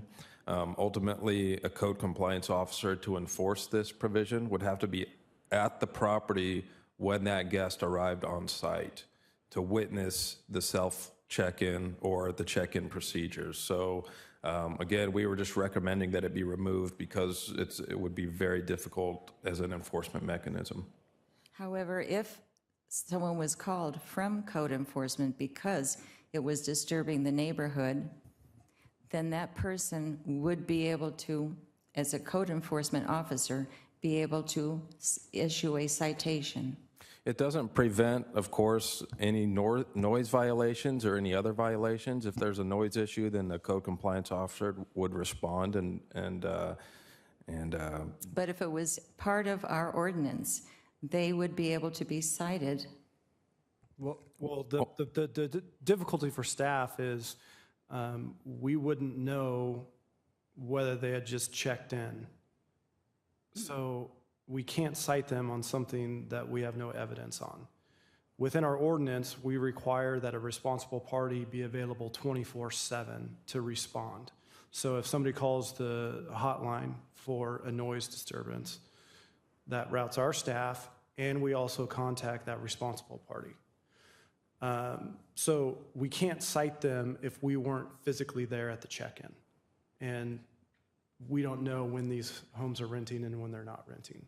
So in order to give a cite to say you weren't there at check-in, we have to be standing there when that person is going to check in. These are private agreements between property owners and many times people online. So we don't know when people are going to show up to a property.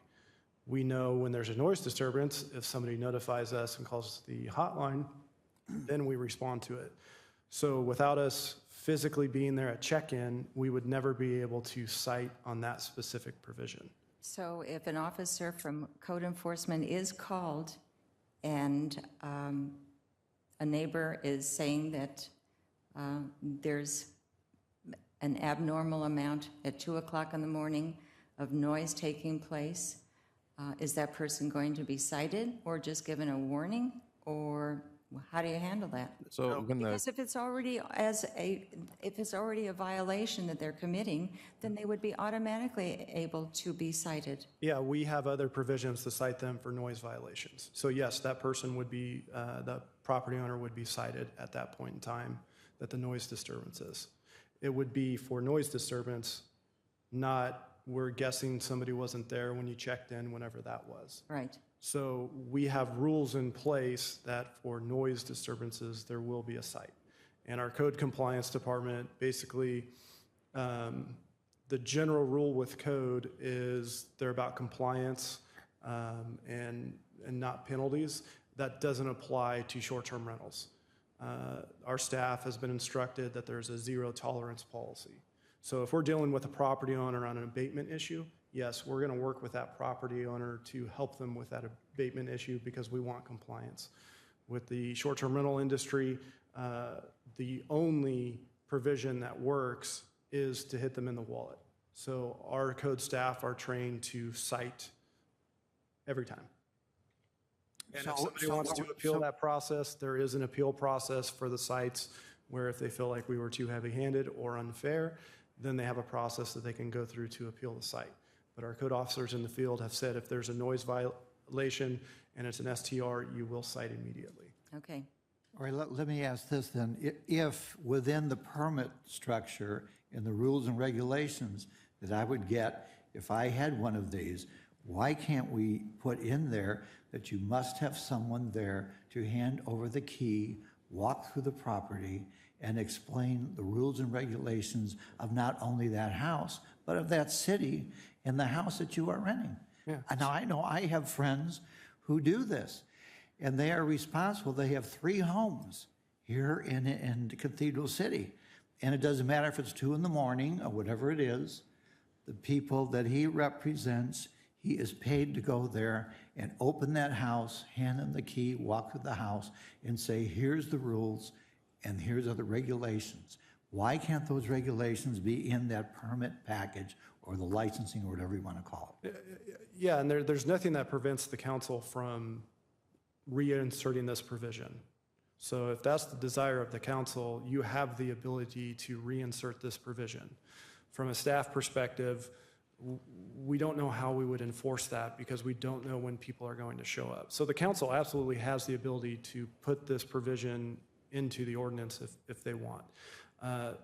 Our properties are required to have the good neighbor brochures and their permits displayed for their guests. So their guests get all the materials and know what the rules are because they're required to have those on site for the guests in their home. Okay, I hear what you're saying, but not to belabor this, but there's nothing wrong with putting those little words in there. It just gives another credence that somebody may pay more attention to rather than opening up a lockbox. Well, I think it can be remedied, perhaps in their application or in their approval from the city that an independent person must be hired to greet someone when they arrive. Just like Charlie had mentioned that he knows somebody, and I happen to know this person also, whose job it is to meet someone at the home. He is paid for it, and he meets them, he walks them through, he gives them the instructions, he answers questions, and he makes sure that they are not disruptive as they are first arriving at the home. I think that might be a nice provision to put in there when someone applies for a permit, and that would be with that understanding. Excuse me. And they would just be charged extra for that. Well, that's where I'm standing. I see nothing wrong with putting it in. It's not going to hurt anything. I guess the question gets down to, we can put a lot of rules and regulations in these ordinances, but if we can't enforce them, it really is useless to try and compound a problem with no enforcement. Right, I understand that the enforcing is one issue, and I get it, and I think Iris gets it, but it's just another little deterrent that it may work in saving some cases. Excuse my voice. And Richard, as an additional note, because there are a lot of things that we cannot enforce. We have something where we are not allowing people to jump off the roof into their pool. But is there anyone there that's going to be enforcing that? I think it's something where we hope for the best. There's things that we can, be more stringent with. And I think that, as Charlie says, having someone just arrive from out of town, maybe at 2 o'clock in the morning, arrive with open a lockbox, and there they are. I'd like to think about how we can talk about this, maybe, table that item, and see about maybe coming up with a solution. This is the first reading. Exactly. We're coming back in 2 weeks. Right. During that 2-week period of time. How about if we can look at the pluses and minuses? Sounds good. And come back with a final document. Sounds good. Charlie? Or, no, I'm good with that. Or Steve? you can just put it back in there. Well, that's kind of the easy way. Just put it back in and we can discuss it again when it comes up again. And the city manager is correct. It's going to be very difficult, if impossible, to enforce. Right. Yes. But at the same time, it serves as a deterrent. It's just it's just another little something that we're trying to help. But if we catch them, we will find them.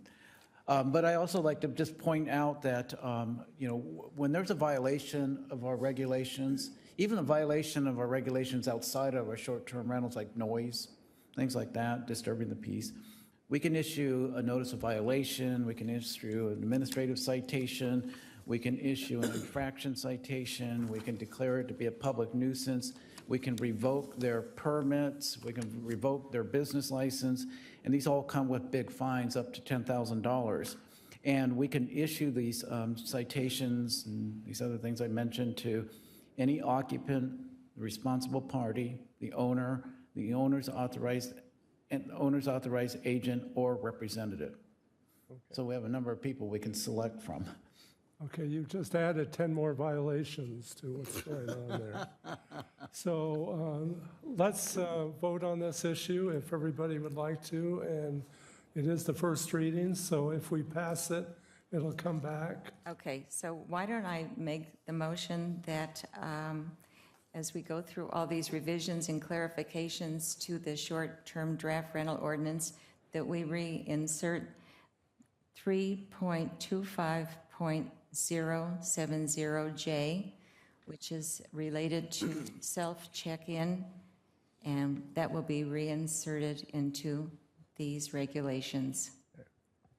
Okay, there's a motion. I'll second it. There's a second. Any comments, questions? Let's vote. Okay. Motion carries 5-0.